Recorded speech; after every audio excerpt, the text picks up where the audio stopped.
كابز حبرة زنقل الله فرح حمام يسنقل الله فرح موت هاليلويا نقل الله هاليلويا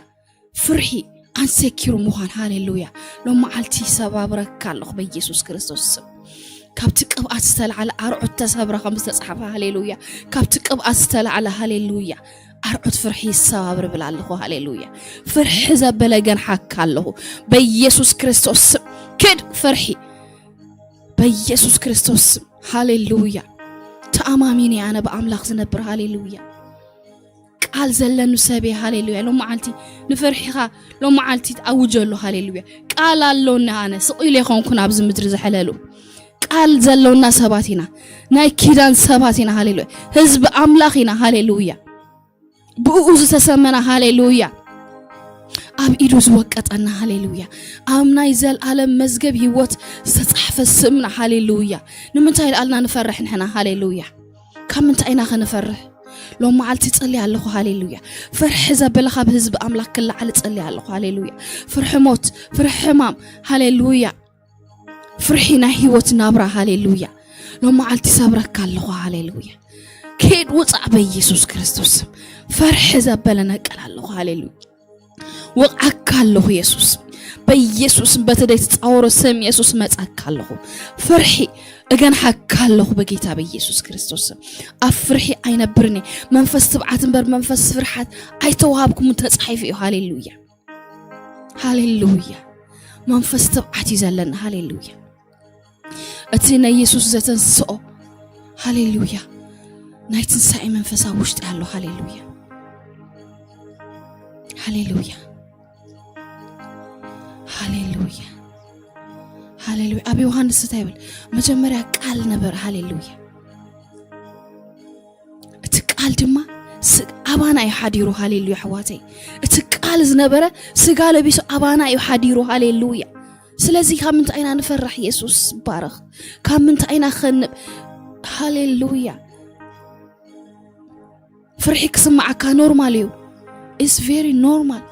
أب تحت فرحي تجازي إخاخ تنبر السوق إخاخ تنبر جن فقد أملاخ أيكون نبلا الله وصع له معلتي وصع كافت تزعيد كهر الله هاليلويا أنت زبلي كفت هاليلويا كرفي زبلي يودق هاليلويا سبع أنتو تتخفي تفرحك اللي هاليلويا أتيك الأملاخ كم زلوا تتقبلوه أي فرحني بيسوس ترتعر زبلا هاليلويا زي مردد بق زي معراف زبلا لهم معلتي قنطلوا الله هاليلويا حزبها كعرفي تصوعوا هاليلويا حزب أملاك كنعرفينا تصوعينا هاليلويا أب عرفت خطونا يعدي منا إغزيابير هاليلويا عرفتينا تيوس كبل لهم معلتي سلامنا تيو هاليلويا عوتنا تيو مكنوانا تيو هاليلويا لهم معلتي دنكور زبلا ست كبلي هاليلويا قوبو زخونة دما قول كخوني هاليلويا بيسوع كريستوس فرحي كاب هيوتنا خنو تصولو معلتي እግዚአብሔር ይዘኻኸረናል በመንፈሱ ገሩ አምላክ ይመስገን ሃሌሉያ ሃሌሉያ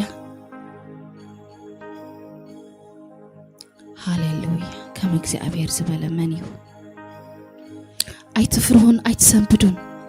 ቀደምዶ አይሰማዕኻን አይነገርኩኻን ዶኸ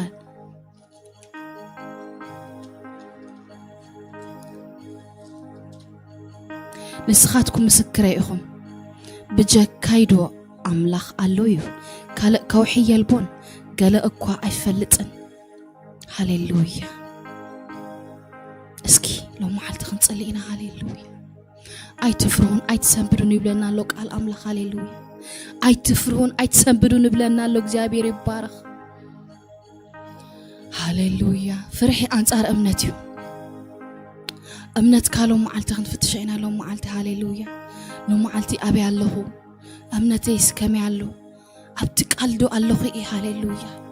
نمنتهي سنبدن تفرهن زلخو نمنتهي مع بلا زفرحن زلو نمنتهي زيناتات كسمع خلو لبيزنا وصدلو لو معلتي كن حتى عينا نرأسنا هاليلويا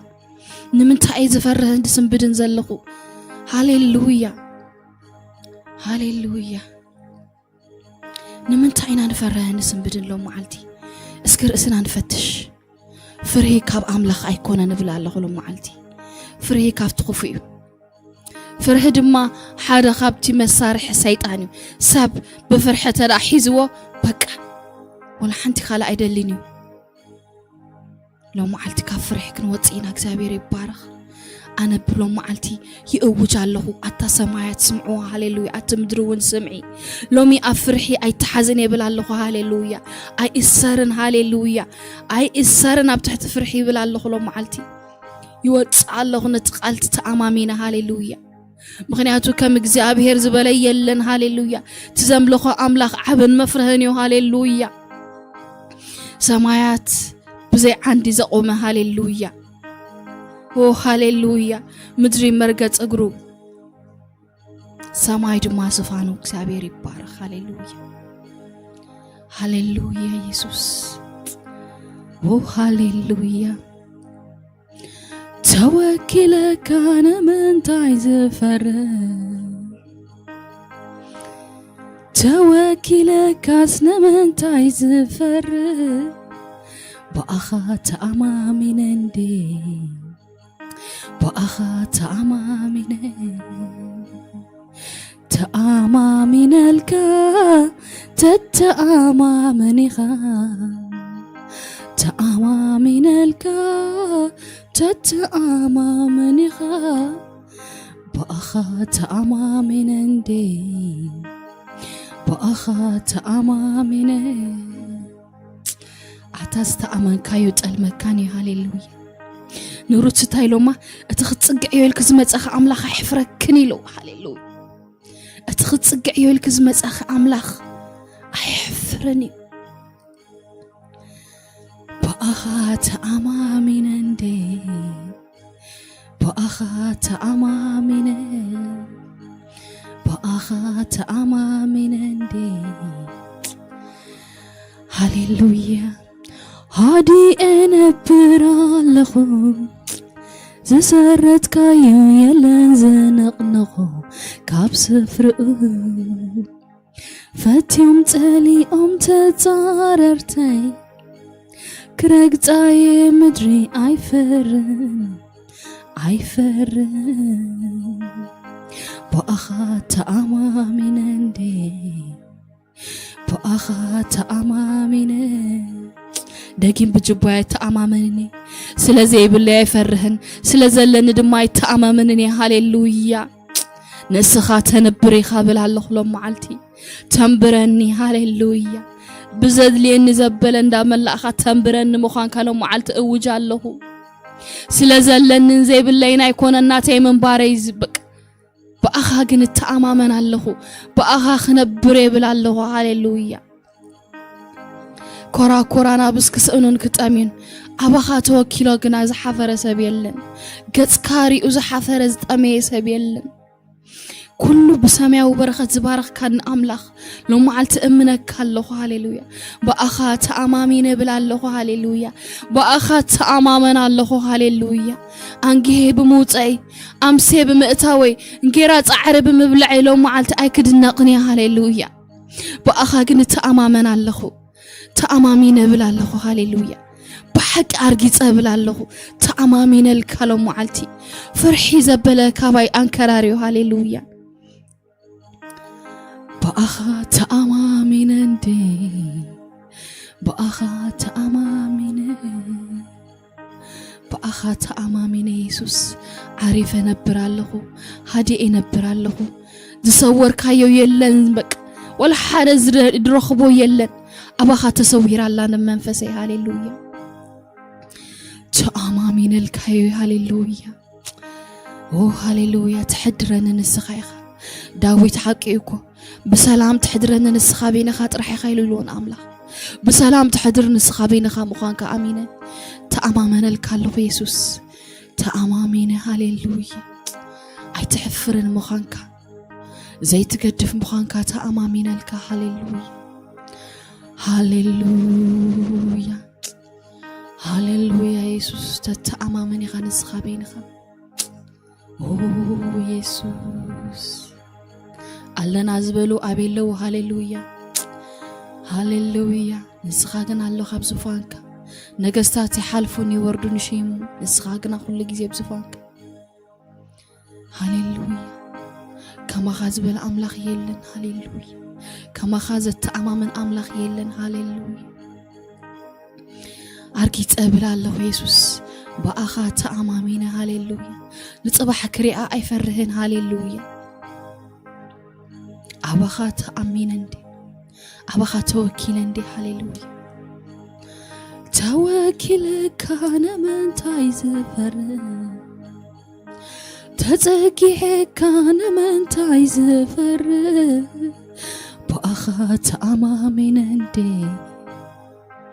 بأخات أمامين بقالكات أمامينندي بقالكات أمامين نقالكات تزكيعيو ندي أملاخي هاليلويا هاليلويا كوحي كوينوني توكيليو تزكيعيو هاليلويا تأمامين الكا تتأمامني خا تأمامين الكا تتأمامني خا تأمامين دي بأخا تأمامين بقالكا تأمامين دي بقالكا تأمامين بأملاخنتك تأمامين بأولاو لأولنتك تأمامين هاليلويا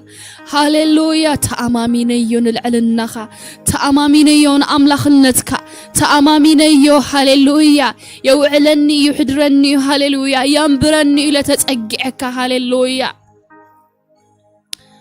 هاليلويا جمارن أمنتن جمارن دمدامن أمنتي هاليلويا زجمر كان نسخة تودع نفتفت عمت هبص حند دما نسخة هاليلويا هاليلويا هاليلويا بحاوي مستحلف أي كان دكاني بمايات مستحلف أي كتحلو خانيم تصحيفي هاليلويا هاليلويا بأخات أمامينندي بأخات أماميني بأخات أمامينندي بأخات أماميني يسوس هاليلويا تأمامين الكا تتأمامنها تأمامين الكا تتأمامنها بأخات أمامينندي بأخات أمامين أبو هاليلويا تأمامين الك هاليلويا بات إلى دقس هاليلويا بات إلى دقس هاليلويا تأمامين يون حلوغا تأمامين يو تنبرني خايلي هاليلويا أو يسوس تأمامينندي بأخات أماميني هاليلويا يس بقالك تأماميني يو هاليلويا تأماميني أركي تفلت اللغو بزي فقادك قلقم زي فتة أبي وتي يس هاليلويا بزي فقاد أملاخ قال نجار يكونني أبي وتنا نسو زي بلو نجار يكونني هاليلويا نسو زي بلو نجار أبي وتي يكونني هاليلويا بزي فقاد أملاخ قالز كم زي كون أبي وتي يأمن الله نزري ما زخونا قال نزهي ياو زخونا قال هاليلويا نزز فتر هاليلويا بأخات أمامينندي بأخات أمامينه أتهيا أملاخ بأخات أمامينه تأمامين الكيسوس هاليلويا እግዚአብሔር ይባረክ ለሙድማን ምድርና ንዝክራለና ጎይታ በአኽት ሓልፍ ግድ ኾነካ በምድርና ንጸልያለና ሰላም ከሆነላን ኤርትራ ንጸልያለና ሰላም አለና ፈቃለና ኢየሱስ ከም ድማ መንእስያትና ዋልድና አወዳትና ሃሌሉያ ናባኸ ሒዝና ንመጻለና ጎይታ ክትረድኦም ንውሉድና ኣብዚ ምድሪ ስደት ሃሌሉያ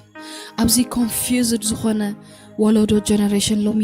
ንዓኻ ኣሚኖም ክወፁ ኣባኻ ክውከሉ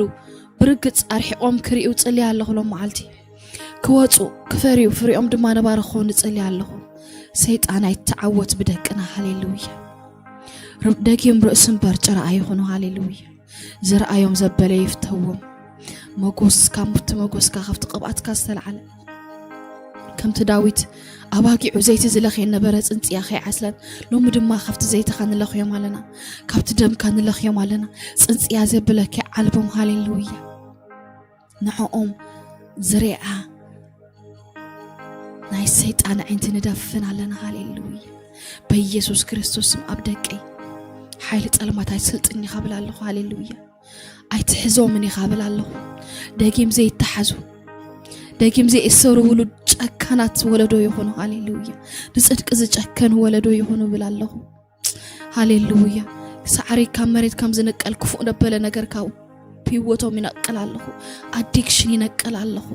كفو محزنة نقل الله نايت ألمات مرو نقل الله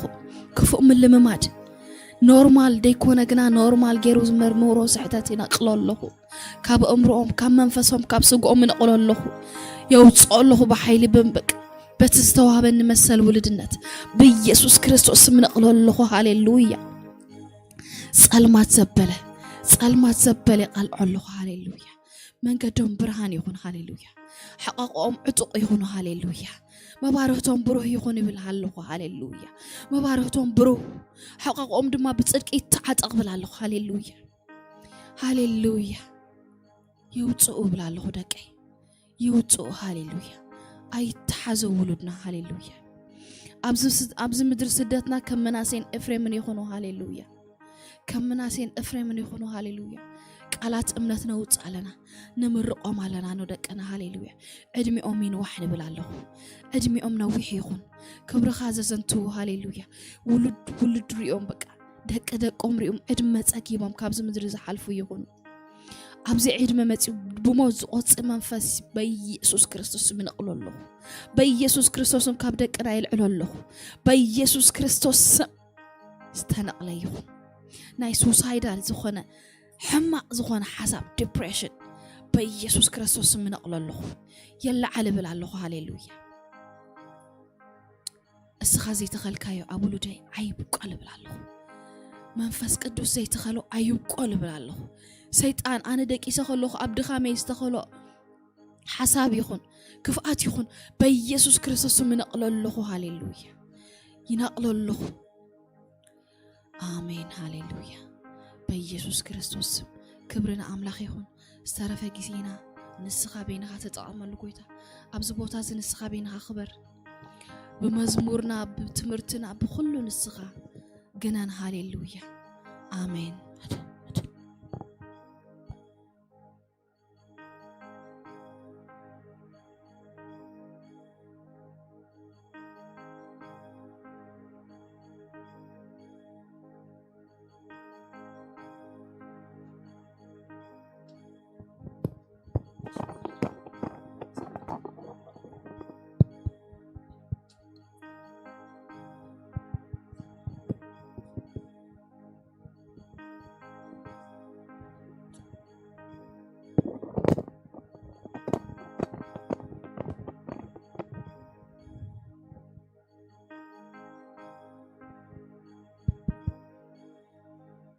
هاليلويا يسوع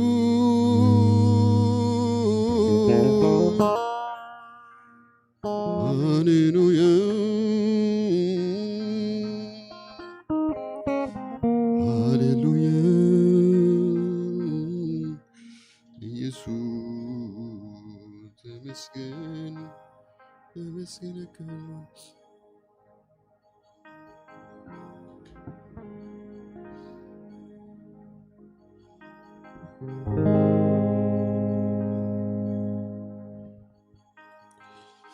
هاليلويا يسوع እግዚአብሔር ነመስግነክ ካለና በዚህ ምዛን እግዚአብሔር ደገና ይባረከክ ካለና ንስምካ ግን ባረከ ብዙ ስለዘተ ረከብና እግዚአብሔር ንዓኻ ምምላኽ ንዓኻ መወዳስ ንዓኻ ምስጋና ይስራሕና እግዚአብሔር ሃሌሉያ ኢየሱስ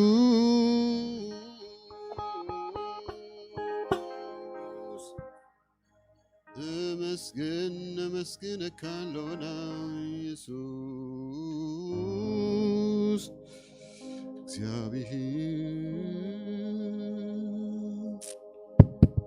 እግዚአብሔር በመዓልቲ ለውሃቱ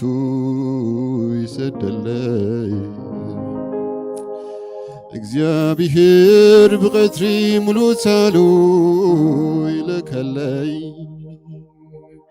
ብለይት ድማ መዝሙር ሎምሳይ እግዚአብሔር በመዓልቲ ለውሃቱ ይሰደለይ እግዚአብሔር በቀትሪ ሙሉ ሳሉ ይለከለይ ብለይት ድማ መዝሙር ሎምሳይ እግዚአብሔር በመዓልቲ ለውሃቱ ይሰደለይ እግዚአብሔር በቀትሪ ሙሉ ሳሉ ይለከለይ ብለይት ድማ መዝሙር ሎምሳይ ኣብ ዓዲ ጓና ምድሪ ስደተይ ተስፋ ምቁራዝ ተኸቢባ ህይወተይ ኢድ ጸላኢ ከቢዱኒ ክነሰይ ድሕሪት ገጹ ኣይተመልሰን ልበይ ካብ መንገድኻ የግለሰን ስጉምተይ መዛሙራትካ የስርዓት ግሽነተይ መዛሙራትካ የስርዓት ግሽነተይ እግዚአብሔር በመዓልቲ ለውሃቱ ይሰደለይ እግዚአብሔር በቀትሪ ሙሉ ሳሉ ይለከለይ ብለይት ድማ መዝሙር ሎምሳይ እግዚአብሔር በመዓልቲ ለውሃቱ ይሰደለይ እግዚአብሔር በቀትሪ ሙሉ ሳሉ ይለከለይ ብለይት ድማ መዝሙር ሎምሳይ እግዚአብሔር በመዓልቲ ለውሃቱ ይሰደለይ እግዚአብሔር በቀትሪ ሙሉ ሳሉ ይለከለይ ብለይት ድማ መዝሙር ሎምሳይ ኣብ ዓዲ ጓና ምድሪ ስደተይ ተስፋ ምቁራዝ ተኸቢባ ህይወተይ ኢድ ጸላኢ ከቢዱኒ ክነሰይ ድሕሪት ገጹ ግን ኣይተመልሰን ልበይ ካብ መንገድኻ የግለሰን ስጉምተይ መዛሙራትካ የስርዓት ግሽነተይ ብረት ከናክኻን መሪሕናኒ ነማሓደራትካ ኣብዚሕናኒ እመስግነካ ብዝዘብዛሕካኒ ኣቦ ባሂሉኒ እግዚአብሔር በመዓልቲ ለውሃቱ ይሰደለይ እግዚአብሔር በቀትሪ ሙሉ ሳሉ ይለከለይ ብለይት ድማ መዝሙር ሎምሳይ እግዚአብሔር በመዓልቲ ለውሃቱ ይሰደለይ እግዚአብሔር በቀትሪ ሙሉ ሳሉ ይለከለይ ብለይት ድማ መዝሙር ሎምሳይ እግዚአብሔር ለውሃቱ ዘይተፈለየና አምላኽ ድንጋጹ ዘይተፈለየና እግዚአብሔር መዓልቲ ብለይቲ እግዚአብሔር ኩሉ ጊዜ ዝሕልወና አምላኽ كم حلوة أملاك كون زيابر أملاك مسجن أنت جيت ترى وزينا ካለ መጻወትና ነው እግዚአብሔር ግን ሁሉ ጊዜ በሐለው መጋሱ ስለዝድኩነና እግዚአብሔር አምላክ ይመስገን አቤቱ ስለዘሐለወና አብቲ ሁሪ መጋሱ ስለዘተወና እግዚአብሔር ይመስገን ሃሌሉያ ጽላደሊ ሐሳብ ስነና እግዚአብሔር አምላክ ይመስገን ሃሌሉያ ሃሌሉያ አምን ሆደ ዘበለ እግዚአብሔር ዝሐለወና አብዛአትና የዘበለ ምሳና ዛት እግዚአብሔር እኪን ምና ነኸረን መድንኩር ዘበለ ዝድንክል እግዚአብሔር አምላክ ይመስገን ሃሌሉያ ሃሌሉያ እጅን ስውን አይተለወጠን እሱ ገና ኸይዘለና ከልና ጾለትና ተስፈልጥ እግዚአብሔር እንታይ ከም ተሐሰብና እግዚአብሔር ቅድም ሐሳብና ቆዳ እንታይ ዝፈልጥ እግዚአብሔር እንታይ ከም ዘለና ቀድም ዝፈልጥ እግዚአብሔር ሃሌሉያ ሃሌሉያ እግዚአብሔር ይመስገን ሃሌሉያ ብናሐልፎ መንገድ ብናሐልፎ እሞታት ሁሉ እግዚአብሔር ይፈልጦይ ምናልባት እግዚአብሔር መስርሕና ከኸውን ይዝሓዘ ዘዳለው መንገድ ከኸውን ይኸል እግዚአብሔር አምላክ ይመስገን نحنا متان كنسرح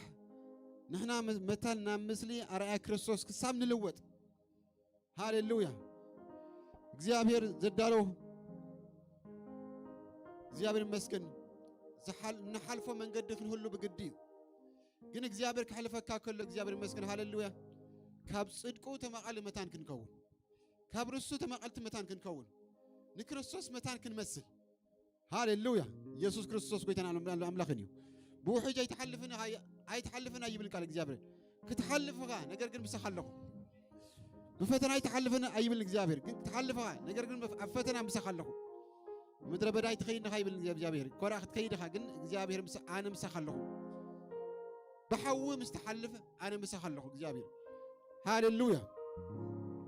እግዚአብሔር በሐው ዘሐልፈና በፈተና ዘሐልፈና አቡ መታን ከተረፉ ዘይኮረስ እንታይዳ ተቀሪጽና መታን እግዚአብሔር ይመስገን ملون أملاح زخبر بحريات إذن متان كنوزي هاليلويا من البات كن حالفو كلنا كبيريو فروغن مقوري جابر أملاح مسكن هاليلويا فروغن أملاح ممثاليو لكريستوس ممثالي جابر أملاح مسكن هاليلويا هاليلويا يسوع زيابيه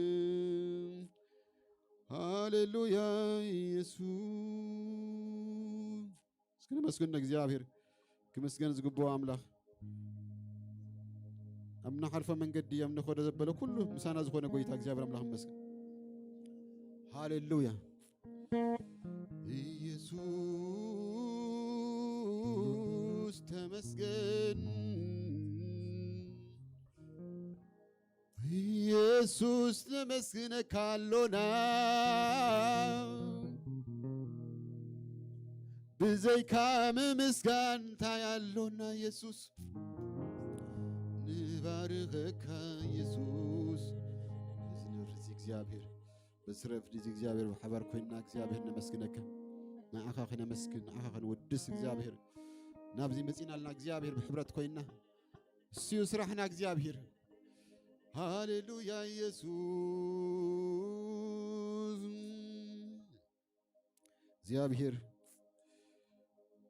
እግዚአብሔር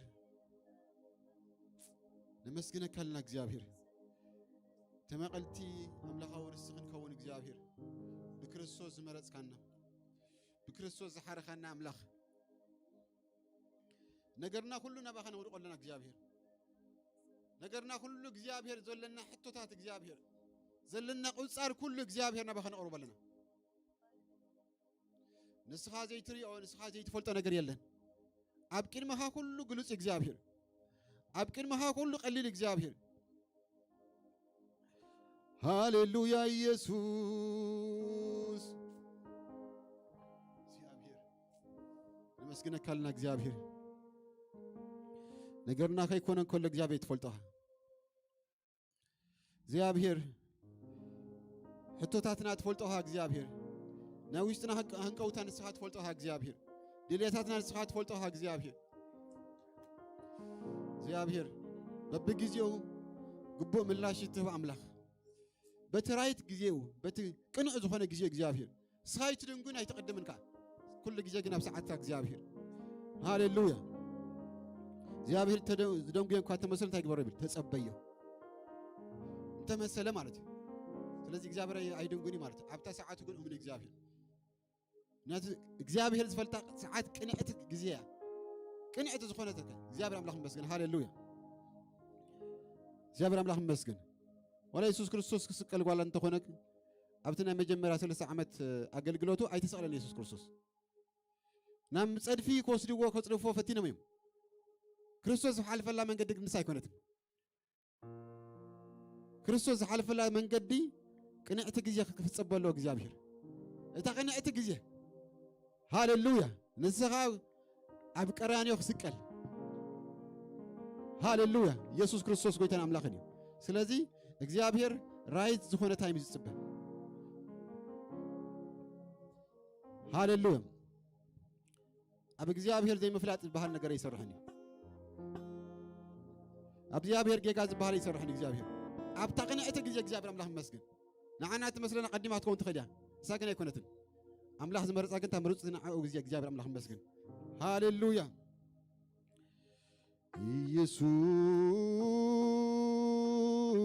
ኢየሱስ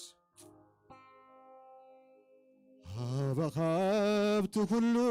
ዝኽእል ነገረይ ውድዩ አበኻብቲ ኩሉ ዝፈልጥ ጉዳየይ አበኻብቲ ኩሉ ዝኽእል ነገረይ ውድዩ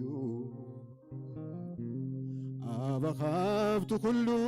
ዝፈልጥ ጉዳየይ ፍሉጥ እስከባኻ በሎ እግዚአብሔር ይመስገን አበኻብቲ ኩሉ ዝኽእል ነገረይ ውድዩ አበኻብቲ ኩሉ ዝፈልጥ ጉዳየይ ነገረይ ውድዩ ነገረይ ጉዳየይ ቅልኡ ጉዳየይ ነገረይ ውድዩ ነገረይ ጉዳየይ ቅልኡ ጉዳየይ ነገረይን መሰለኝ ወዳኻስ አብ ተቀመጥካ አብ የማን አምላክ ተቀመጥካ ለእግዚአብሔር አምላክ መስገን ሃሌሉያ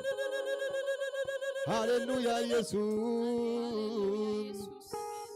ንስኻ ዘይትሪኦ እንታይ ኣሎ ዲያነ ዝኸዶም ንስኻ ዘይትፈልጦ እንታይ ኣሎ ዲያነ ዝሓልፉ ንስኻ ዘይትሪኦ እንታይ ኣሎ ዲያነ ዝኸዶም ንስኻ ዘይትፈልጦ እንታይ ኣሎ ዲያነ ዝሓልፎም ካብ ኣፈይ ቃል ከይወፅእ ከይጸለኹካ ተስተውዕሎ ንኣይ ክሰርሓን ግን ንመልሰይ ተጽንሖም ካብ ኣፈይ ቃል ከይወፅእ ከይጸለኹካ ተስተውዕሎ ንኣይ ክሰርሓን ግን ንመልሰይ ተጽንሖም ኣይገርመኩምን نانا متان كسر حناسي نملس ناس يصنح يدنقو يا እግዚአብሔር متان كسر حنا متان قرصنا كو እግዚአብሔር አምላክ መስገን ሃሌሉያ ናይ كسر حنس نملسي تصنح ሃሌሉያ ንስኻ ዘይትሪኦ እንታይ ኣሎ ዲኣነ ዝኸዶ ንስኻ ዘይትፈልጦ እንታይ ኣሎ ዲኣነ ዝሓስቦ ንስኻ ዘይትሪኦ እንታይ ኣሎ ዲኣነ ዝኸዶ ንስኻ ዘይትፈልጦ እንታይ ኣሎ ዲኣነ ዝሓስቦ ካብ ኣፈይ ቃል ከይወፅእ ከይጸለኹካ ተስተውዕሎ ንዓይ ክሰርሓኒ ግን ንመልሰይ ተጽንሖሎ ካብ ኣፈይ እስከበሉ ካብ ኣፈይ ቃል ከይወፅእ ከይጸለኹካ ተስተውዕሎ نعي كسرحان نجن نملسي تسنحوم أملاغي كله إخا تفلت أملاغي سراحك تمزن كله إخا تفلت سراحك تمزن كله إخا تفلت سراحك تمزن مخانك فليتم سقطك من يوم لا شيء مخانك فليتم سقطك من يوم لا شيء ناي نقراتني يوجوم بالمسكانا يكسركو تقستي كسنك تثبتي كنتو كقبرهم أبخاقنكم ويكون للأقمغا زبحل تايالهم يترفنا تينشتي نقر علاماتك وابخا تسير اللهم زفلت تزي عزلقري ويكنك بسحو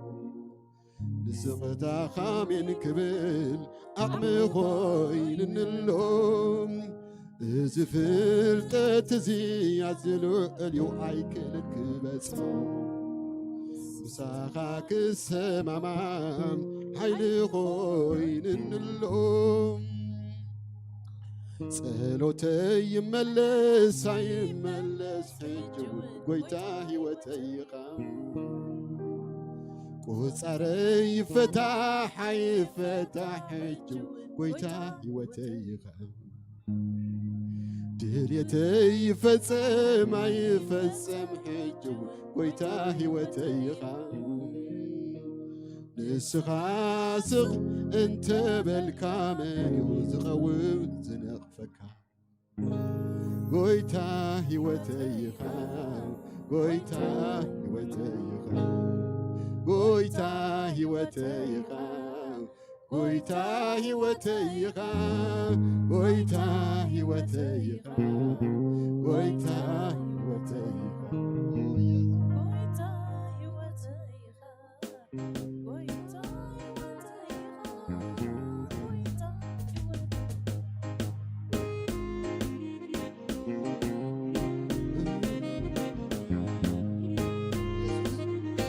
እግዚአብሔር ሃሌሉያ ይመስገን እግዚአብሔር ኦ ኢየሱስ ሃሌሉያ ካይባር እግዚአብሔር ኢየሱስ አባኻብቲ ኩሉ ዝኽእል ነገረይ ወድዩ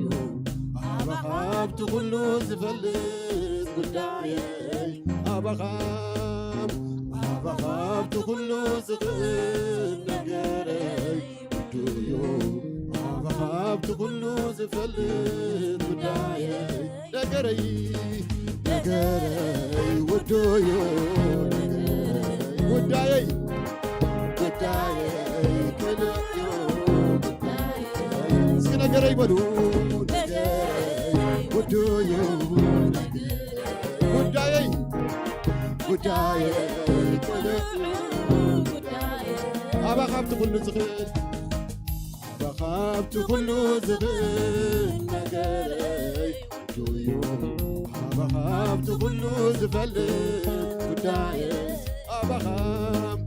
أبخابت كل زغل نجاري أبخابت كل زفل ጉዳይ እስከ ነገረይ ውድ ይበሉ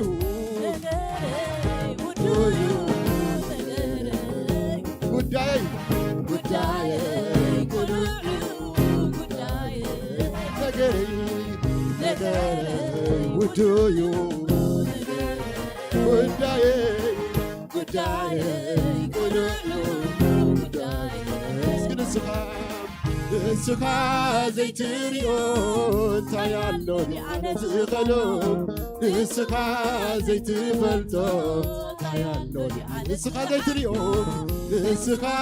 ዘይትሪኦ ታያሎ ኣነ ዝኸዶ ንስኻ ዘይትፈልጦ ታያሎ ካብ ኣፈይ ቃል ከይወፅእ ከይጸለኹካ ተስተውዕሎ ኣይክሰርሓንግ ንመልሰይ ተጽንሖም ኣፈይ ቃል ከይወፅእ ከይጸለኹካ ተስተውዕሎ ኣይክሰርሓንግ ንመልሰይ ተጽንሖ ስለዚ ኣምላኸይ ኩሉ ኢኻ ትፈልጥ ኣምላኸይ ስራሕካ ኩሉ ኢኻ ትፈልጥ ስራሕካ ትመዝን ኩሉ ኢኻ ትፈልጥ ስራሕካ ምዃንካ ፈሊጠ ስቕታኻ መን እዮም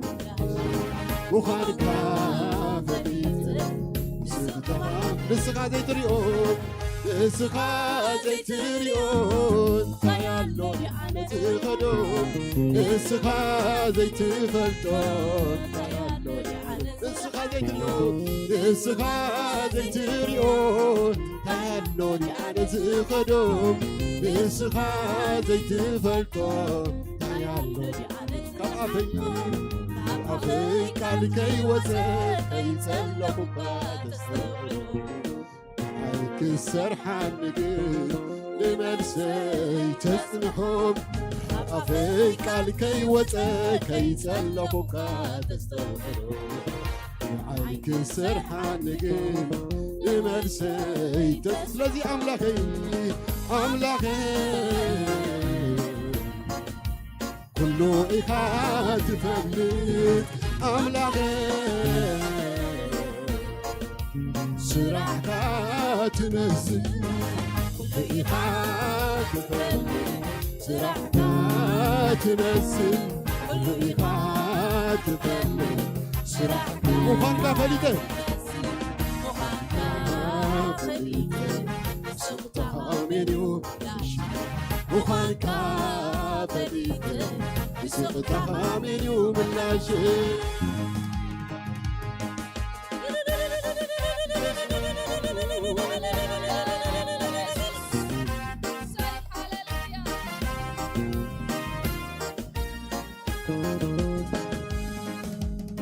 ናይ ነገራት ንነጀው ምባል ምስጋና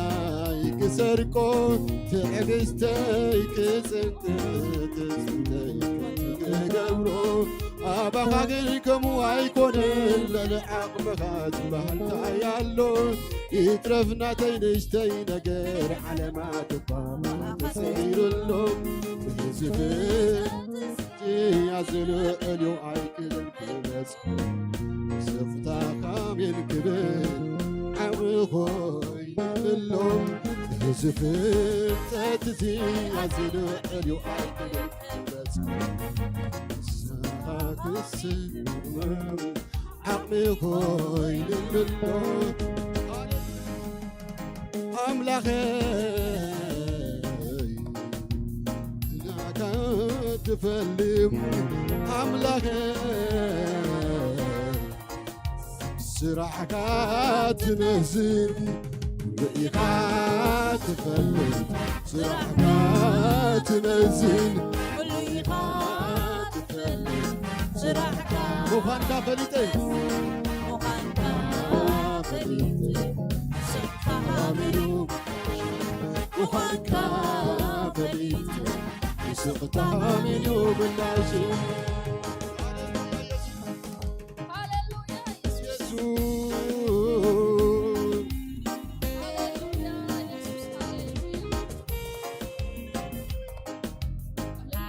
ሃሌሉያ ኢየሱስ እስከምትክልና እግዚአብሔር ይመስገን። ሃሌሉያ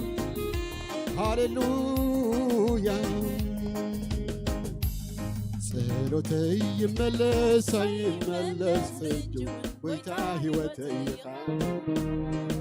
ዛሬይ ይፈታሕ አይፈታሕ እጅ ወይታ ሕይወተይ ድልየተይ دليتي يفصم يفصم حجو قويتا هيوتي سخاسق انت بالكام سخاسق انت بالكام يزقوم سنة صلوتي يملسن صلوتي يملس يملس حجو قويتا هيوتي وصاري فتح يفتح جو ويتاهي وتاهي دليتي يفصم يفصم جو ويتاهي وتاهي سقاسق انت بالكامل يزقوم سنة سلازي ويتاهي وتاهي ويتاهي وتاهي ويتاهي وتاهي ويتاهي وتاهي ويتاهي وتاهي ويتاهي وتاهي ويتاهي ويتاهي ويتاهي ويتاهي ويتاهي وتاهي ويتاهي ويتاهي ويتاهي صلوتي يملس يملس صلوتي يملس يملس حجو ويتاهي وتاهي قصاري يفتح يفتح حجو ويتاهي وتاهي دليتي يفصم يفصم ويتاهي وتسخاسق انت بالكام يسخاسق انت بالكام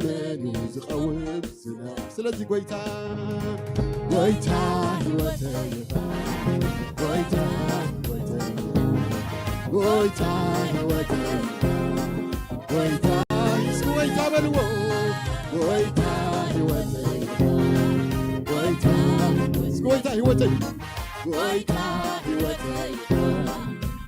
ويتاهي وتاهي ويتاهي وتاهي ويتاهي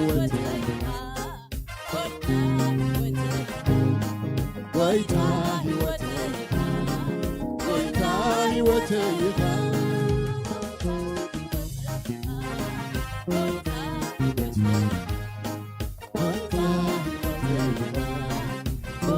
ويتاهي وتاهي ويتاهي وتاهي ويتاهي وتاهي ويتاهي وتاهي ويتاهي وتاهي ويتاهي وتاهي ويتاهي وتاهي ويتاهي ويتاهي ويتاهي ويتاهي ويتاهي هاليلويا ويتاهي وتاهي سلازي كمزيكم الله እግዚአብሔርን ይመስገን ሃሌሉያ ኢየሱስ ጎይታይ ኃይል ዝውጆ አወት አስጥራይ ኮይኑ ንዓወት አውታም ኣብ ኩሉ ግዜ ኣብ ኩሉ ኩነት ወይታይ ወይታይ ከምቲ ናይ ፈለማ ከምቲ ናይ ወጀ ኣብ ኩሉ ግዜ ኣብ ኩሉ ኩነት ወይታይ ወይታይ ከምቲ ናይ ፈለማ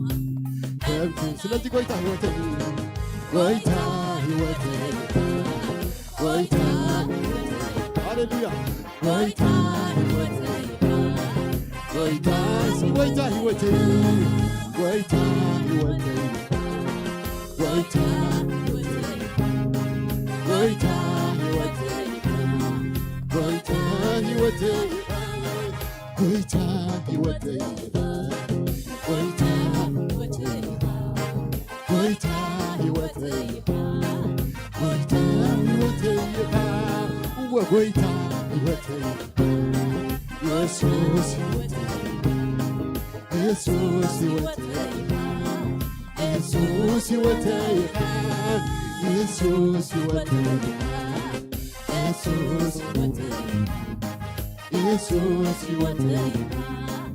ኢየሱስ ይወተይ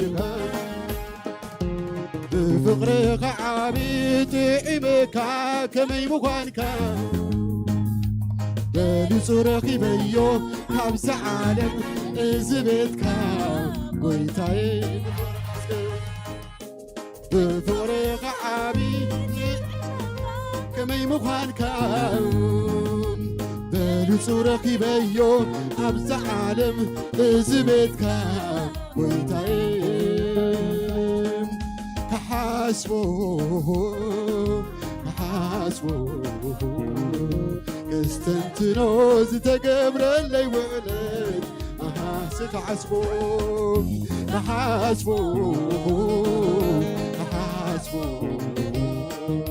كستنتنو زتقبر اللي ولد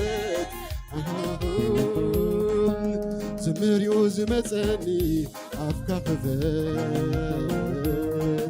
علليو زمتني أفكا خذت تدريو زمتني أفكا خذت لخبرو زلم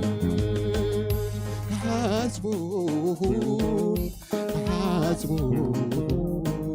كستنتنو زتقبر اللي وقلت اسكهد حاسبكم كحاسبو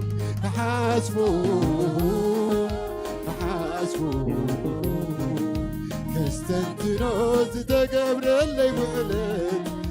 زمر يزمتني أفكا خفت علل يزمتني أفكا خفت كتشدر يزمتني صدر يزمتني أفكا خفت لخبرو زلم عيد دخوم كبزين عقل سيفو نفسي كاب حقفت كيسو قالو انتاي علوني كيزللو انتاي حزني السكا كاب سوعني انتين عدوت يزقفا زبيتا غبري يزقفا عين دخوم كاب زين عقل أقيف نفسي كاب حقفن كيسو قالو انتاي علوني كيزللو انتاي حزني السكا كاب سوعني انتين عدوت يزقفا زبيتا غبري يزقفا عين دخوم كاب زين عقل أقيف نفسي كاب عقل يسوى قالو انتاي علوني كيزللو انتاي حزني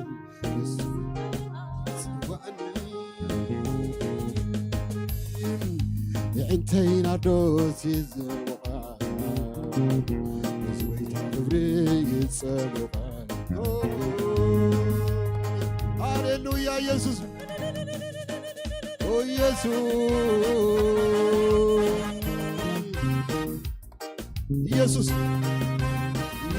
بايبارك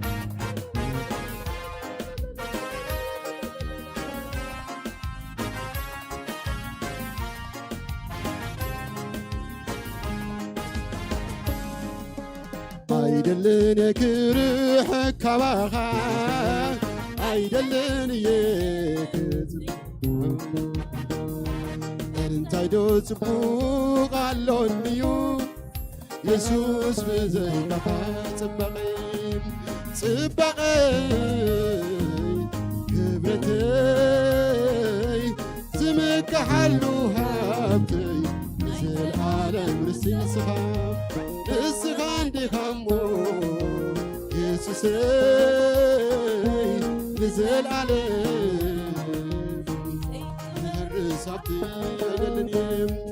አይደልን የክርህ ካባኻ አይደልን የክፍለካ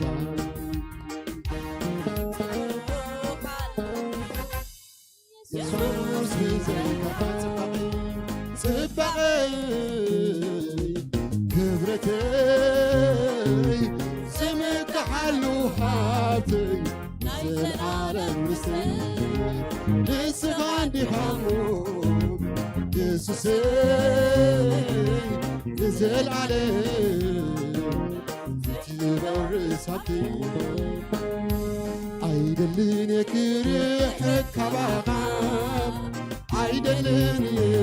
يكفلك انتايدو تقوق اللونيو يسوس بزيك صبغي صبغي كبرتي سمك حلو حبتي نسخان دي خامو نسخان دي خامو نزل عليه يتبرسك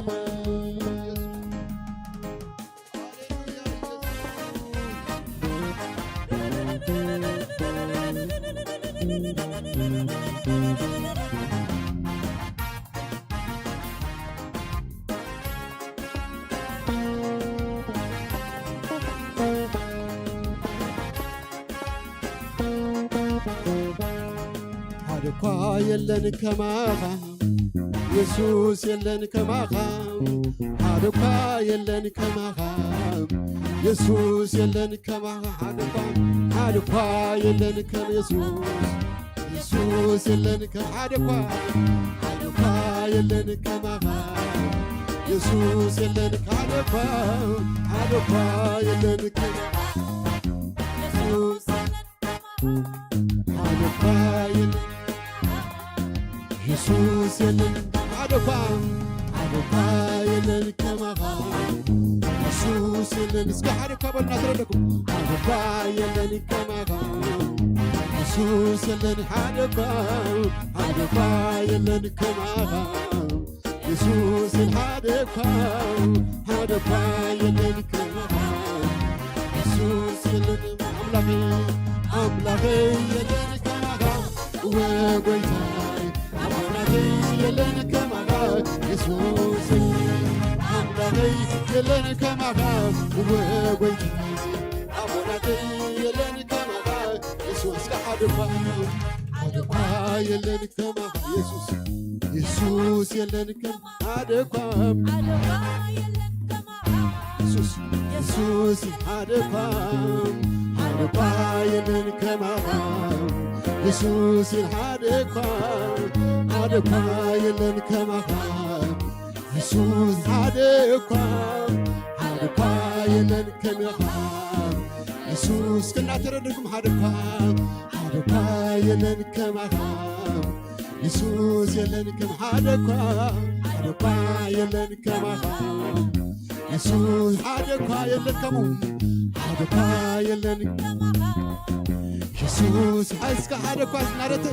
عدوكا يلن كماغا يسوس يلن كماغا عدوكا يسوس أملاغي يلن كماغا وبيتي أبوناتي يلن كماغا يسوسي أملاغي يلن كماغا وبيتي أبوناتي يلن كماغا يسوس أملاغي يلن كماغا يسوس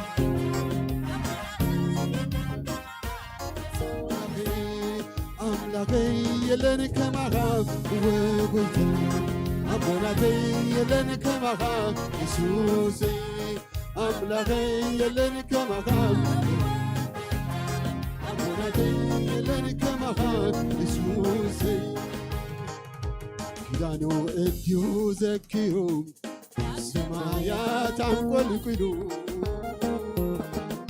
زي بك زي التغز حلاوي يغبر سمو حلاوي يغبر سمو دائي يغبر سمو دائي يغبر سمو كدانو اديو زكيهم كالسمايات عنقلقلو زيدك زي التغز حلاوي يغبر سمو ودائي يغبر سمو كدانا لني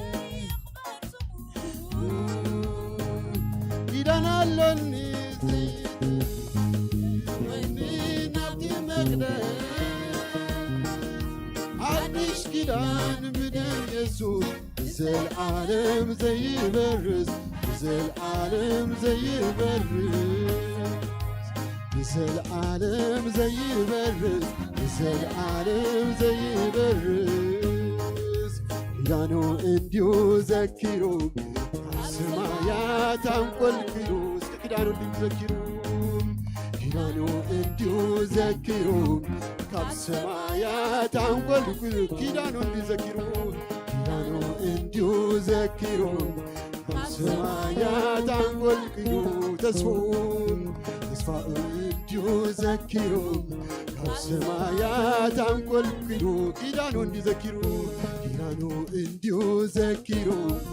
سمايات انقلقلو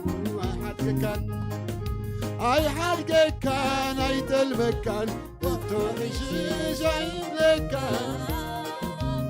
إلو كدان زعت ولي إلى اللو مساي أماني إلى اللو مساي أماني إليو مساي أماني إليو مساي كيدانو انديو ذكرهم السمايات انقل قلوب زيدك زي التاغز لاوي يخبر سمو ردائي يخبر سمو كيدانو انديو ذكرهم السمايات انقل قلوب زيدك زي التاغز لاوي يخبر سمو لاوي يخبر سمو هاليلويا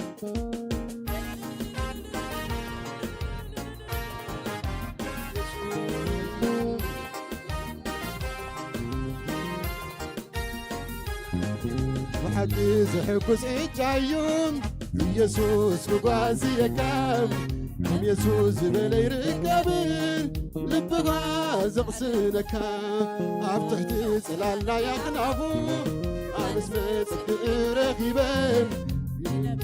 نخوك أولتا نتسكر وتهبيبين يا واي قوسا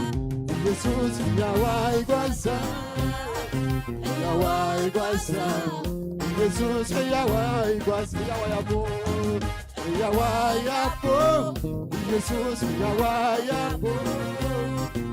يا واي أبو يسوس يا واي قوسا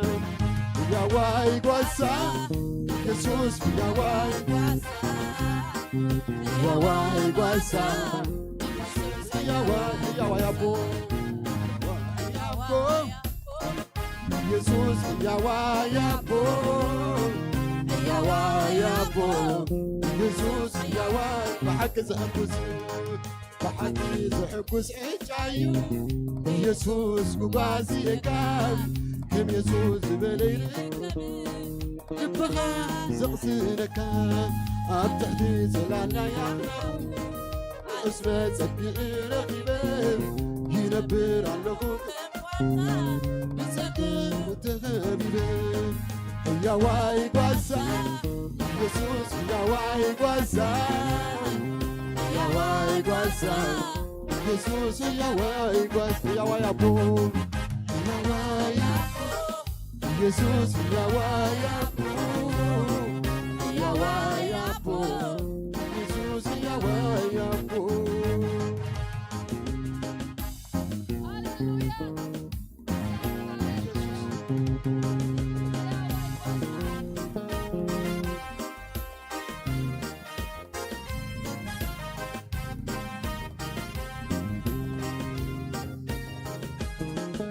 هاليلويا እሱ ከፊቱ ፃዓፆ የለን እሱ ተኺሉ ዝምንኩስ የለን ድላይ ዝገብር ኣምላኽ እዩ መን ይቃወማ ነዛ ኢዱ እግዚአብሔር እግዚአብሔር እግዚአብሔር እግዚአብሔር እግዚአብሔር እግዚአብሔር እግዚአብሔር እግዚአብሔር እግዚአብሔር እግዚአብሔር እግዚአብሔር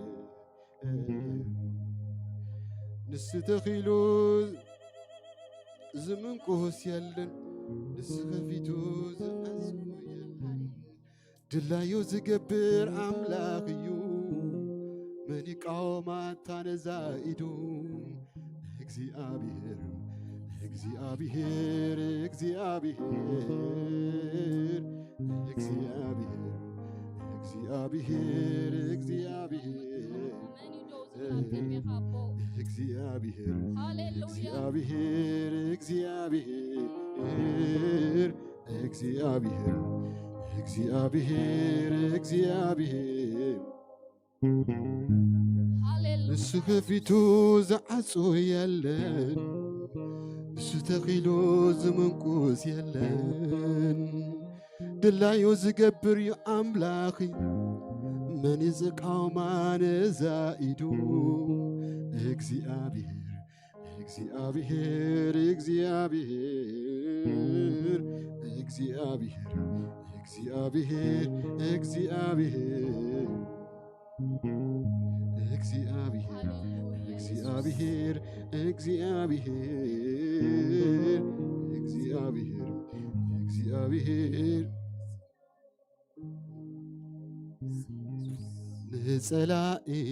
ዝቕጥቅጠሉ በትረይ ዘግዝኣለይ ስም ኢየሱስ ልዕል ይበለለይ ስም እግዚአብሔር ብሩኽ ይኹነለይ ንጸላኢ ዝቕጥቅጠሉ በትረይ ስልጣን ጽልማት ኩሉ ዘግዝኣለይ ሽም ኢየሱስ ልዕል ይበለለይ ሽም እግዚአብሔር ብሩኽ ይኹነለይ ሃሌሉያ ኢየሱስ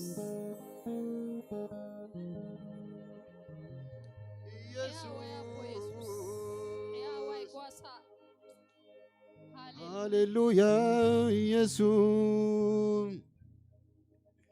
ኢየሱስ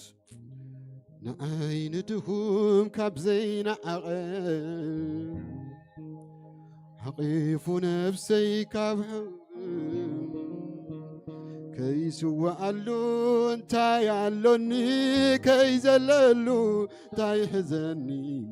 ንሱካ ካብ ጽዋዓኒ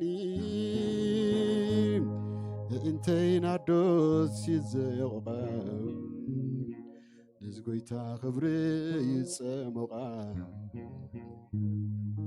ንዓይኒ ድኹም ካብ ዘይነዓቐ ሕፂቡ ነፍሰይ ካብ ሓቖፈ ከይስዋዓሉ እንታይ ኣሎኒ ከይዘለሉ እንታይ ሕዘኒ ንሱካ ካብ ጽዋዓኒ እንተይ ናርዶስ ይዘቑቓ ዝጐይታ ኽብሪ ይጸመቓ ሃሌሉያ ኢየሱስ ክርስቶስ ጐይታና ኣምላኽን እዩ ስም እግዚአብሔር ይመስገን ሃሌሉያ ንዓና ንድኹማት ዝጸውዐ ጐይታ እግዚአብሔር ኣምላኽ ይመስገን ንዓና ንሓጣን ከለና ዝጸውዐና ጐይታ ንዓና ንሕቋት ከለና ዘቕረበና ጐይታ እግዚአብሔር ኣምላኽ ይመስገን ሃሌሉያ ብደሞ ሓጺቡ ዘጽድቐና ብደሞ ሓጺቡ ዘጽረየና ጐይታ እግዚአብሔር ኣምላኽ ይመስገን ሃሌሉያ ስለዚ ኣብዚ ጉባኤ ዘለና ክቡራት ህዝብና እግዚአብሔር ኣምላኽ ይመስገን ብስሙ ዝተጸዋዕና ህዝቢ ሃሌ ውሉደይ ዝብለና ኣምላኽ ሃሌሉያ እልልታን ጣቂስ እንደ እግዚአብሔር ኣብ ዘለኹም ሃሌሉያ ኣብ ዘለና ክንቅንበጥና እግዚአብሔር ኣምላኽ ይመስገን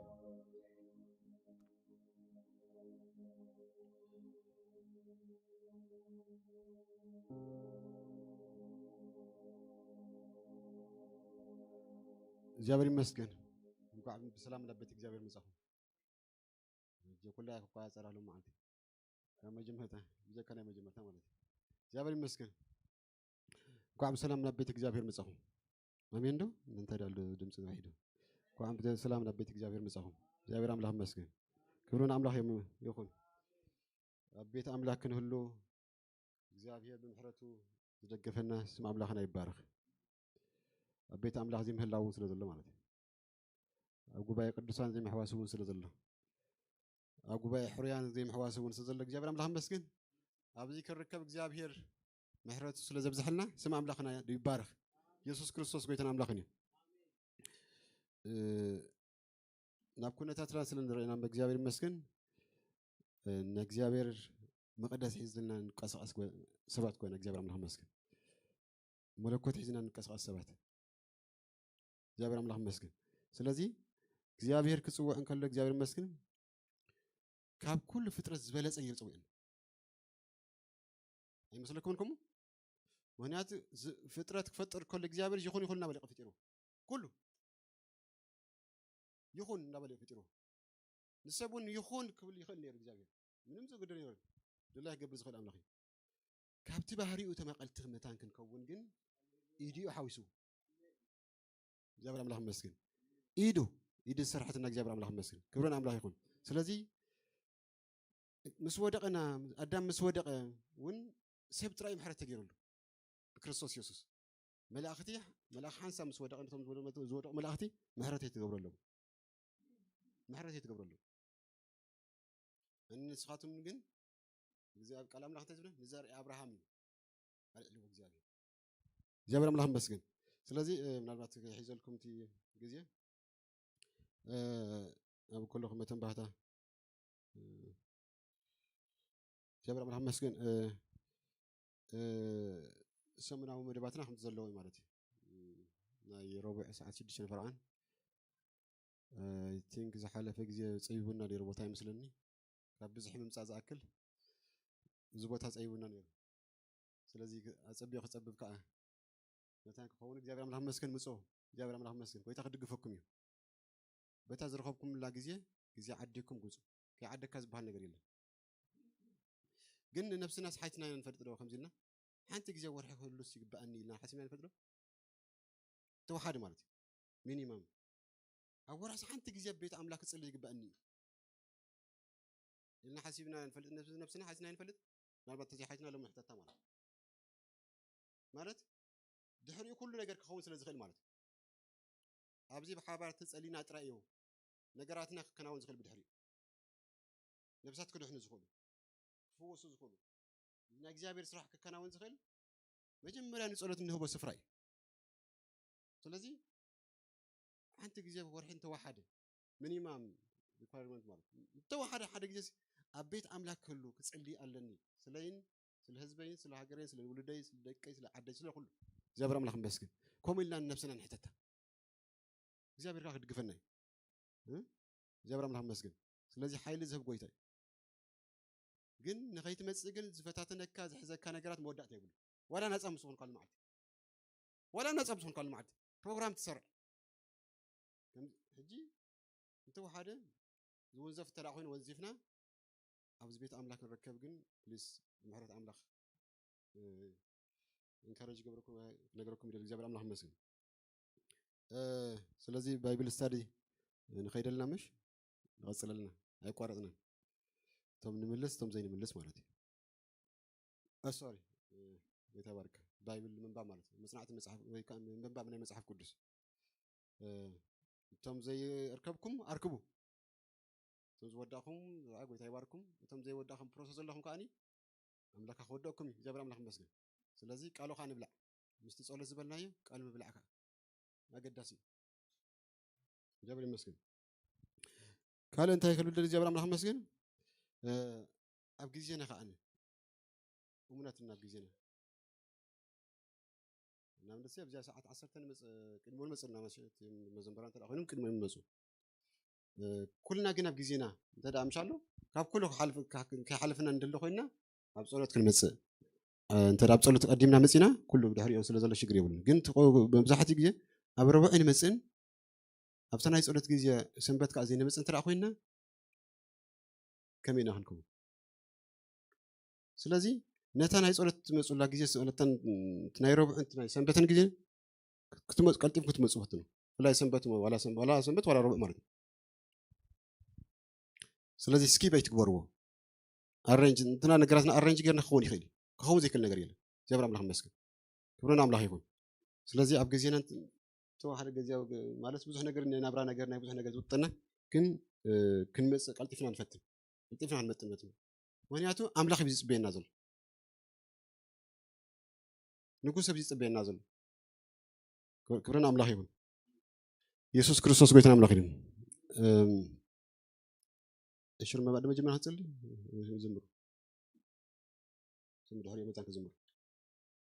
ምን ይህጽልይና ስለ እሽር መባድ ያው ትመጽእ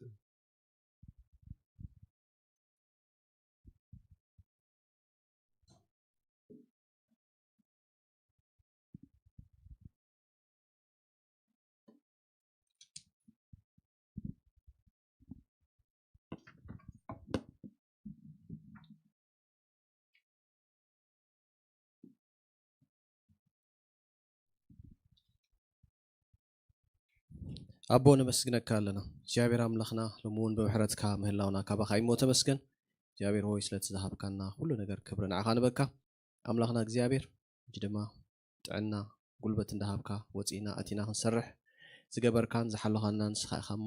ካብቲ ባዕልኻ ዝሃብካናውን ንቤትና ሒዝና ንቤትካ ሒዝና መፂና ኣለና ሞ ንስኻ ክትባርኾ ፅልይ እግዚአብሔር ዝተረፈ መድባትና ኩሉ ንዓኻ ሓሊፉ ይህብ ብኢየሱስ ስም ኣሜን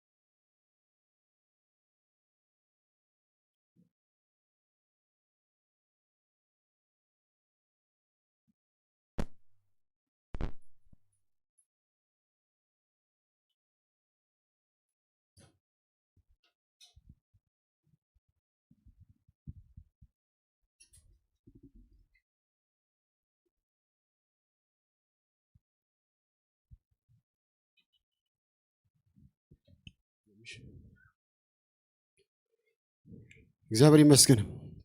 ክብርን አምላኽ ይኹን ሕጂና ዳዘም ዛዕቢ ዘለው ደቅና ኻ ዝምሩልና እግዚአብሔር አምላኽ ይመስገን ኣለና ደብ ሓንሳ ድሕሪ ዘለና ዲስካሽን እግዚአብሔር ይመስገን እስከ ንዞም ደቅና ኻ እግዚአብሔር አምላኽ ይመስገን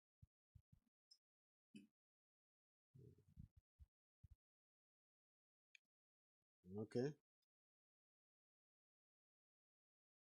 መስከልና ገሊኦም ይነበሩን ገሊኦም ከነበሩን ገሊኦም ከዳሕራይ ዝመፁ እግዚአብሔር አምላኽ ይመስገን ስለዚህ እቲ ግዜ ይቆየሎ ስምካ እድሜም ካ ይቆየሎ ኩልና እድሜ ዝቆይ ዘሎ ዝተብ ዝገብር ነገር የለን እዚኦም ካ ተረከብቲ ናይዚ ሕድረም እግዚአብሔር አምላኽ ይመስገን ስለዚህ አቦም ዝገበርናዮ ኢንቨስት መጠን ከዓ እሶም ከዓ እግዚአብሔር አምላኽ ይመስገን እቲ አምላኽ ዝደልዮም ነገር ኮይኖም ክርከቡ ይኽእሉ እግዚአብሔር አምላኽ ይመስገን ክብርን አምላኽ ይሁን ስለዚህ ምናልባት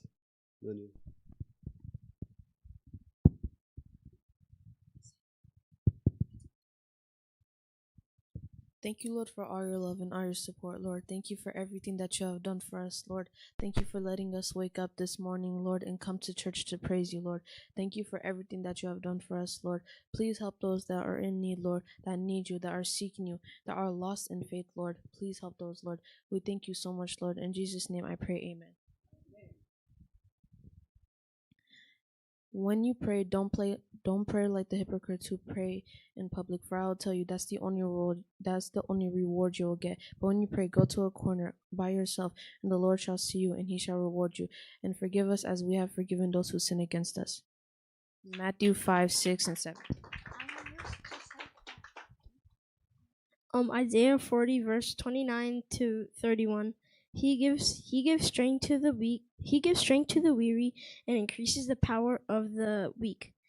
Even youth fall tired and weary, and young men stumble and fall. And young men stumble and fall. He who has hope in the Lord will renew their strength. They will soar with wings like eagles. When they run, they will not grow weary, and when they walk, they will not faint. When you pray, go to your room and shut the door. Pray to the Father, the one in the secret place, and he will reward you. Matthew 6:6.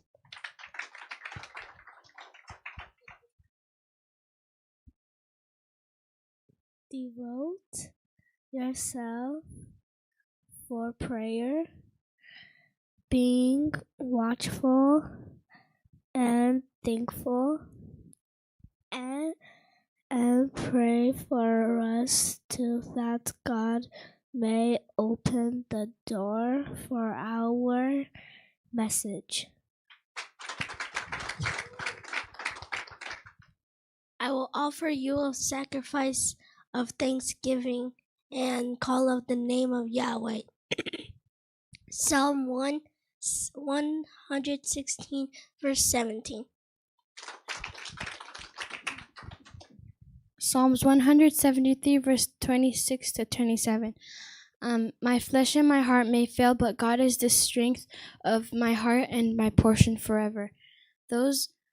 who are unfaithful to you will perish, yes. Galatians chapter 5 verse 14 to 15. You, my brothers, are free, but do not use your freedom to indulge in sinful nature. Rather, serve one another in love. For the entire law can be summed up as one commandment: love each other, love your neighbor as yourself.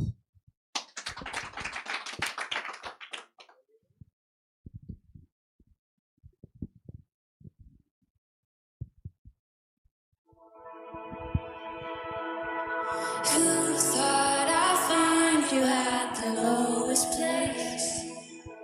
Who thought you'd feel me in the crowd? Who knew you'd make good of my mistakes? You're nothing like I thought you were. You're better. What a God, what a God. What a God, what a God. What a God, what a God. It's who you are. What a God, what a God.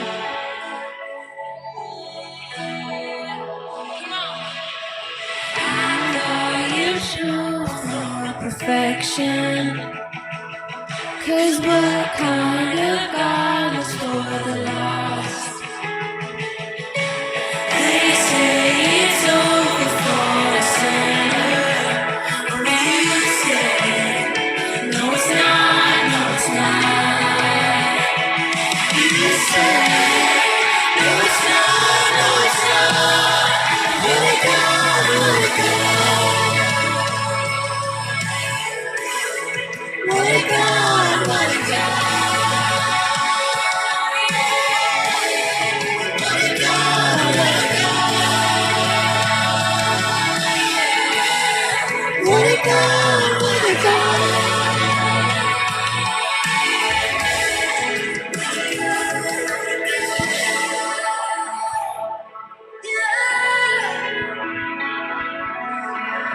Say your names. Just good,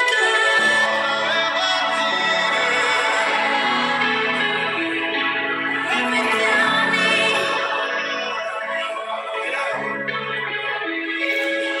If the highest place I reach is at your feet, then I've done it all. If the best thing that I see is your glory, then I've seen it all. Your love has saved my life, forever satisfied. God, you are my everything. If the highest place I'll reach is at your feet, then I've done it all. If the best thing that I see is your glory, then I've seen it all. Your love has saved my life,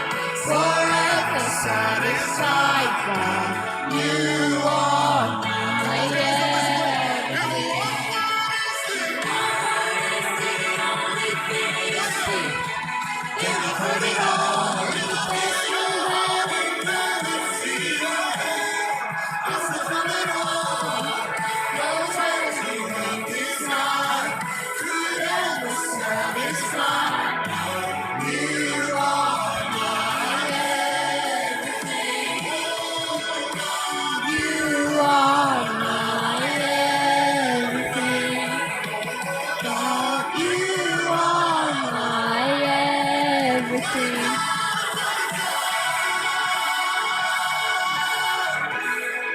What a God, what a God.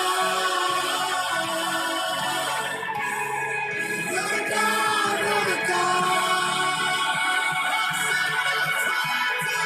What a God, what a God. If the highest place I reach is at your feet, then I've done it all. The best thing that I've seen is your glory. Then I've seen it all. Your love has changed my life. Forever satisfied, God. You are my everything. One word is the only thing you speak. Then I've heard it all.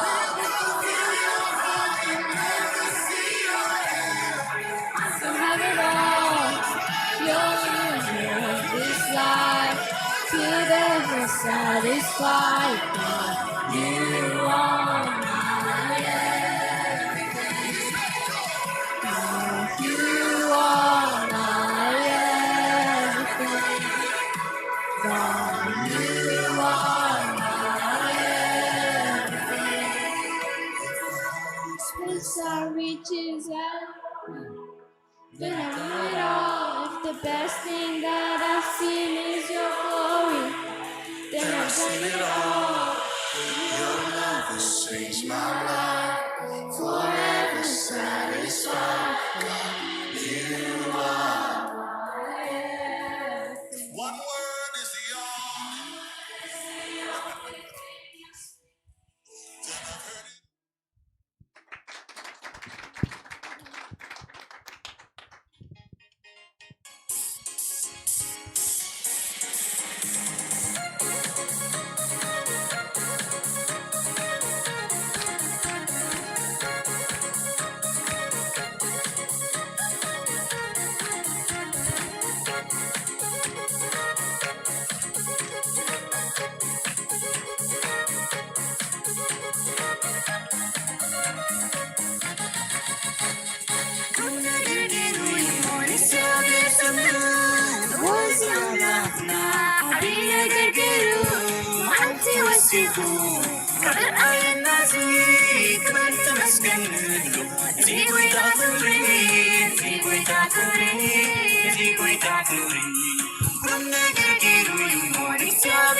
እግዚአብሔር ይመስገን። እስኪ እግዚአብሔር ባርኩም በለው። እግዚአብሔር አምላክ ይመስገን። እስኪ ተንበርክኩሞ እንጸልያልኩም። We're going to pray for you. እግዚአብሔር ይመስገን። ሃሌሉያ። እስከ ብዛኣትዎ ቦታ እግዚአብሔር ገብሮም እግዚአብሔር ይመስገን። ንወለዶም ዝእዘዙን እግዚአብሔር ዝፈርሑ ሰባት ክኾኑ እግዚአብሔር አምላክ ይመስገን። ብእምነት ዝተመልኡ ሰባት ክኾኑ እግዚአብሔር አምላክ ይመስገን። ኣብ ትምህርቶም ፀብለል ክብሉ ኣብ ስድሮኦም ብዛዕብየሉ እግዚአብሔር አምላክ ይመስገን። ክሳብ ኣምላክ ዝፈርዶም ክሳብ ዘለዎ ብድሕሪኦም እግዚአብሔር አምላክ ይመስገን። ስድሮኦም እናተኣዘዙ ንኣምላክ እንዳፈርሑ ብጥበብ ዘበለ ብቁመት ዘበለ ብኩሉ እግዚአብሔር ክረዶም እግዚአብሔር አምላክ ይመስገን። ንሕብረተሰብ ዝጠቕሙ ንዝባ ማሕበር ዝጠቕሙ ኣብ ዝኣትዎ ማሕበር ዝጠቕሙ እግዚአብሔር አምላክ ይመስገን። ንሃገር ዝጠቕሙ እግዚአብሔር ይመስገን። ሃሌሉያ። እግዚአብሔር ካብዚኦም ዶክተራት ከውፅእ፣ ፓስተራት ከውፅእ፣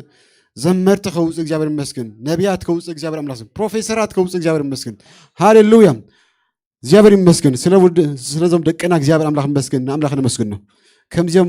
ዝበሉ ውሉድ ስለ ዝሃበና እግዚአብሔር አምላክ ይመስገን። እዚኦም በረከትና እዮም ንዓና እግዚአብሔር አምላክ ይመስገን። እዚኦም ናትና በረከት እዮም።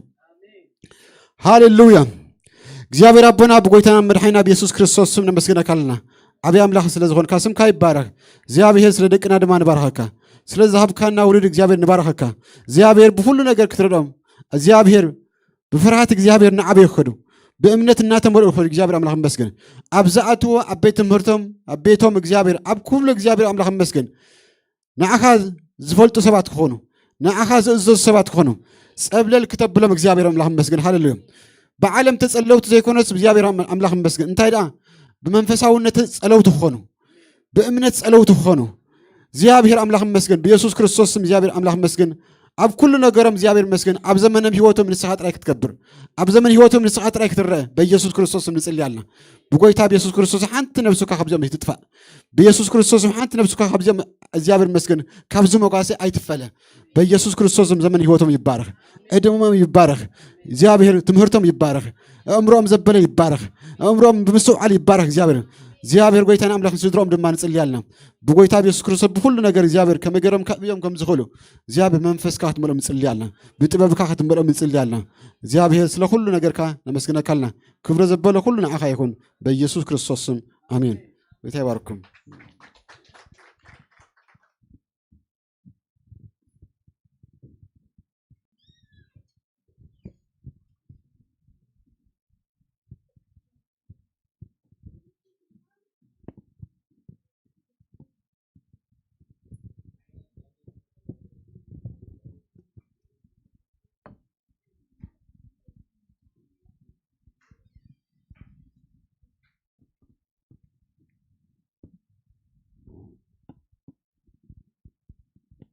እግዚአብሔር አምላክ ይመስገን ደንጊኹም ዝመጻኹም ቃ በሰላም መጻኹም ወንድ ለመጣችሁ በኋላ የመጣችሁ ማለት እግዚአብሔር አምላክ ይመስገን ክብር ለአምላክ ይሁን አማርኛ ኮን ፍትነላና ዛሬ ተሳው በዝ አምላክ ይመስገን ክብር ለአምላክ ይሁን ከመስተማ ያሐሊፍና ተምካለ መስያ ያሐሊፍና ኢየሱስ ክርስቶስ ጎይተን አምላክኒ እጅ ድማ ናይ እግዚአብሔር ቃል ካ ከመጽናይ ክብር ለአምላክ ይሁን ለማምላክ ቃል አምላክ ዘካፍልና ሐውና አማኒ እግዚአብሔር አምላክ ይመስገን እዚ መድረክ መንፈስ ቅዱስ ነው አሊፋው በእግዚአብሔር አምላክ አማን ሐውና ነው ዝግነ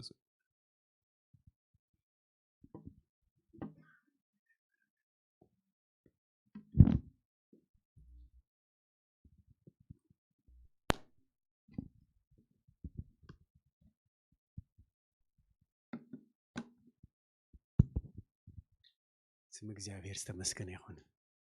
ጓዳሐን መጻኩም ደጊመ ክብለኩም ፈቱ አምላኽና ሰናዩ ወዶ አምላኽና ጥዑም ንሓደ ነገር ኢና ብዝመጽና ኩላና ሓደ ሓሳብ ሒዝና ንእግዚአብሔር ከነመስግን ከመደ ይኮነን ንእግዚአብሔር ከነመስግን በሓደ ልብ ኮይኖም ይሕዋት ሓደ ሓሳብ ከሓስቡ ክንደይ ሰናይ ነገር እዩ በዚ እዋን ካል ሓሳባትና ሁሉ ገዲፍና እቲ ምስጋና ክወስድ ክብሪ ክወስድ ዝግብኦ መን እዩ እግዚአብሔር አምላኽና እቲ ዝደኮነና ዝጸዋዓና ንሓደ ነገር ይጸዊዕና መሊስና ንዑ ከነመስግኖ ንዑ ከነመስግነ ክምልኾ ክንሰግደሉ ኢየሱስ ክርስቶስ ጎይታ እዩ ሓደ ሰብ እንታይ ኢልኒ ክልመና እንጊሁ ዝወፀን እቲ ክሳለም ዝወፀን በሓባርና አምላኽ ይመስግኑ ይልና ክብርና አምላኽ ይሁን እቲ ክልምን ድወፀ ንመን ተአማሚኑ ይወፅዩ ንእግዚአብሔር ተአማሚኑ አንጊህ ተውፃኩስ ዝተኽበለይ ሰብ አይስእነን ድብል እቲ ክሰግድ ድወፀ ድማ ንእግዚአብሔር ከመስግን ኢሉ ይወፅዩ ንእግዚአብሔር ካልእ ድሌቱ ክመልአሉ ካብትሱ ዝባረኾ ድማ ንኻልኦት ክባርኽ ንኽልቲኦም ግን በሓባር አራኺቡ ንአምልኾ ዝጽውዖም መን እዩ እግዚአብሔር አምላኽ እዩ ልቦም ዘንቀደመኒ እግዚአብሔር አምላኽ ልቦም ናብ ሓደ ሓሳብ ከይዶም ንአምላኽ ከመስግኑ አንተይ ክትጽልይ ከላ እንታይ ኢላ ኣብቲ መዝሙር ዘሎ ቃል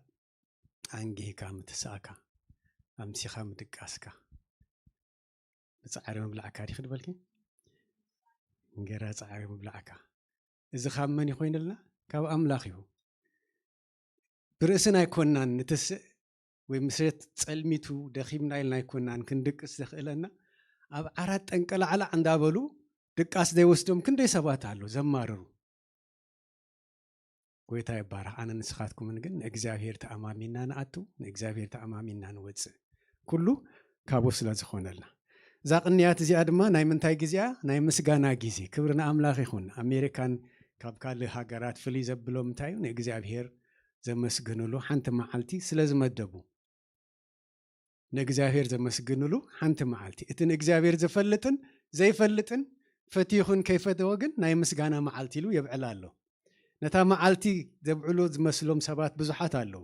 ግን ነታ መዓልቲ ከይኮነስ በታ መዓልቲ ገሩ ነታ መዓልቲ ዝሃቦም ንእግዚአብሔር አምላኽ ክብሪ ሂቦ ኣሎ ክብሪ ንኣምላኽ ይኹን ኣነ ንስኻትኩም ንግዳ ብዙሕ ነገር ኣለና ንእግዚአብሔር ነመስግነሉ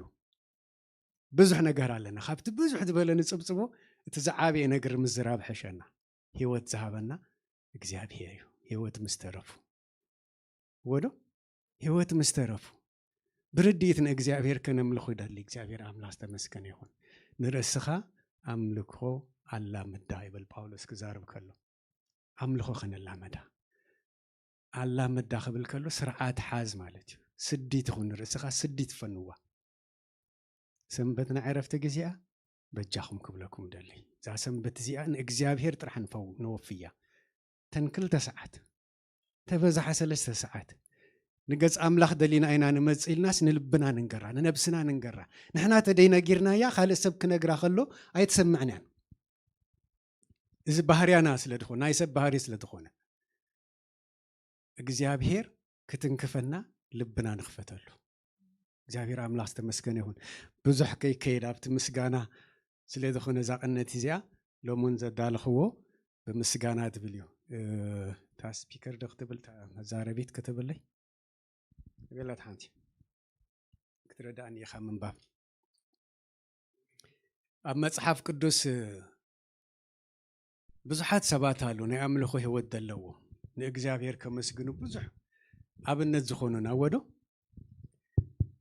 ግን ቀልጢፉ ድመፀና መን እዩ ዳዊት እዩ ወዶ ታ መጽሓፉ መብዛሕትኡ እንድሕር ርኢናያስ ናይ ዝማሬ ናይ ኣምልኾ ናይ ምስጋና ቃላት ዝመልእዎ እዩ ግን ብዙሓት ሰባት አሉ ንኸመስግን ሰብ ምኽንያት እዩ ዝደሊ እግዚአብሔር ግን ዝፈጠረና ምኽንያት ደሊና ከነመስግኖ ኮይኮነስ ንምስጋና ከም ዝተፈጠርና ንኣምልኾ ከም ዝተፈጠርና ተረዲእና ከነምልኾ ተረዲእና ከነመስግኖ ይደልየና ኣብ ቃል ኣምላኽ ኣብ ተሰሎንቄ ከም ዝብል ኣሎ ኩሉ ሳዕ ክንሕጎስ ዝድርኸና ቃል እዩ ብኩሉ ኣመስግኑ ብምንታይ ብኩሉ ስለዚ ብኩሉ እንድሕር ኢልናስ ምኽንያት ይብልናን ከይነመስግን ዝኽልአና ነገር ማለት እዩ ብኩሉ ኣመስግኑ ኩሉ ሳዕ መስዋዕቲ ምስጋና ክነቅርብ ይደልየና ማለት እዩ ዳዊት እንታይ ይብል ንእግዚአብሔር ኩሉ ግዜ እባርኾ ኣነ ግና ንሓይልኻ እዝምር አንጊሄ ልበይ ናባኻ እማዕቁባ ኣለኹ አንጊሄ እደልየካ ኣለኹ ነፍሰይ ንዓኻ ትጽበላ ንዓኻ ትጽማዕላ ዝብል ድሕጉስ ቃላት እንዳተዛረበ እዩ ንእግዚአብሔር ዘመስግኑ ኢሳያስ ድማ ብሓደ ቦታ እንታይ ይብል ነፍሰይ ብለይቲ ትናፍቐካ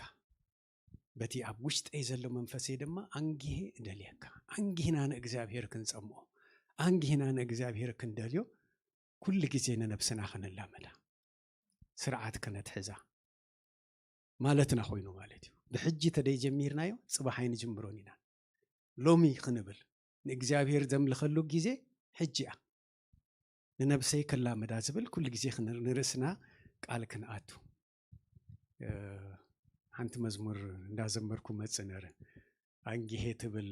ናይ በዓል ፍትዊ መዝሙር ያ ናይ ሽመልባ ወጋሕታዳ ትብል እሳ እንዳሰማዕኩ መጽሲ ኣብ ልበሲ ቂል እንዳዘመርኩ መጽ ኣብዚ ምስ መጻኩ ካለ መዝሙር ዳ ሸፊንዋ ኸይዱ እምበረ ክብርና ኣምላኽ ይኹን ወጋሕታ ፀሓይ ሃሩር ከይበርትዕ ወጋሕታ ማለት ብድድ መስበልና ንምንታይና ታ ወጋሕታ ንእግዚአብሔር ክንዝክረሉ ከይደኸምና ነፍስና ከይልህልህት ከላ ንእግዚአብሔር ከነመስግን እግዚአብሔር ድጸምዓ ባህ ትብልን መዝሙር ስለዝኾነት ደጋጊመ እንዳሰማዕኩ ስጋዓብ ዝመጽ ክብርና ኣምላኽ ይኹን አንጊህና በምስጋና ንእግዚአብሔር ክንደልዮ ይደልየና ንሎሚ ክንሪኦ ዝደለኽዎ ቃል ኣምላኽ ኣብ ሉቃስ 17 ዘሎ እዩ ኢየሱስ ክርስቶስ ጎይታን ኣምላኽን እዩ ግዜ ኣይወስድንን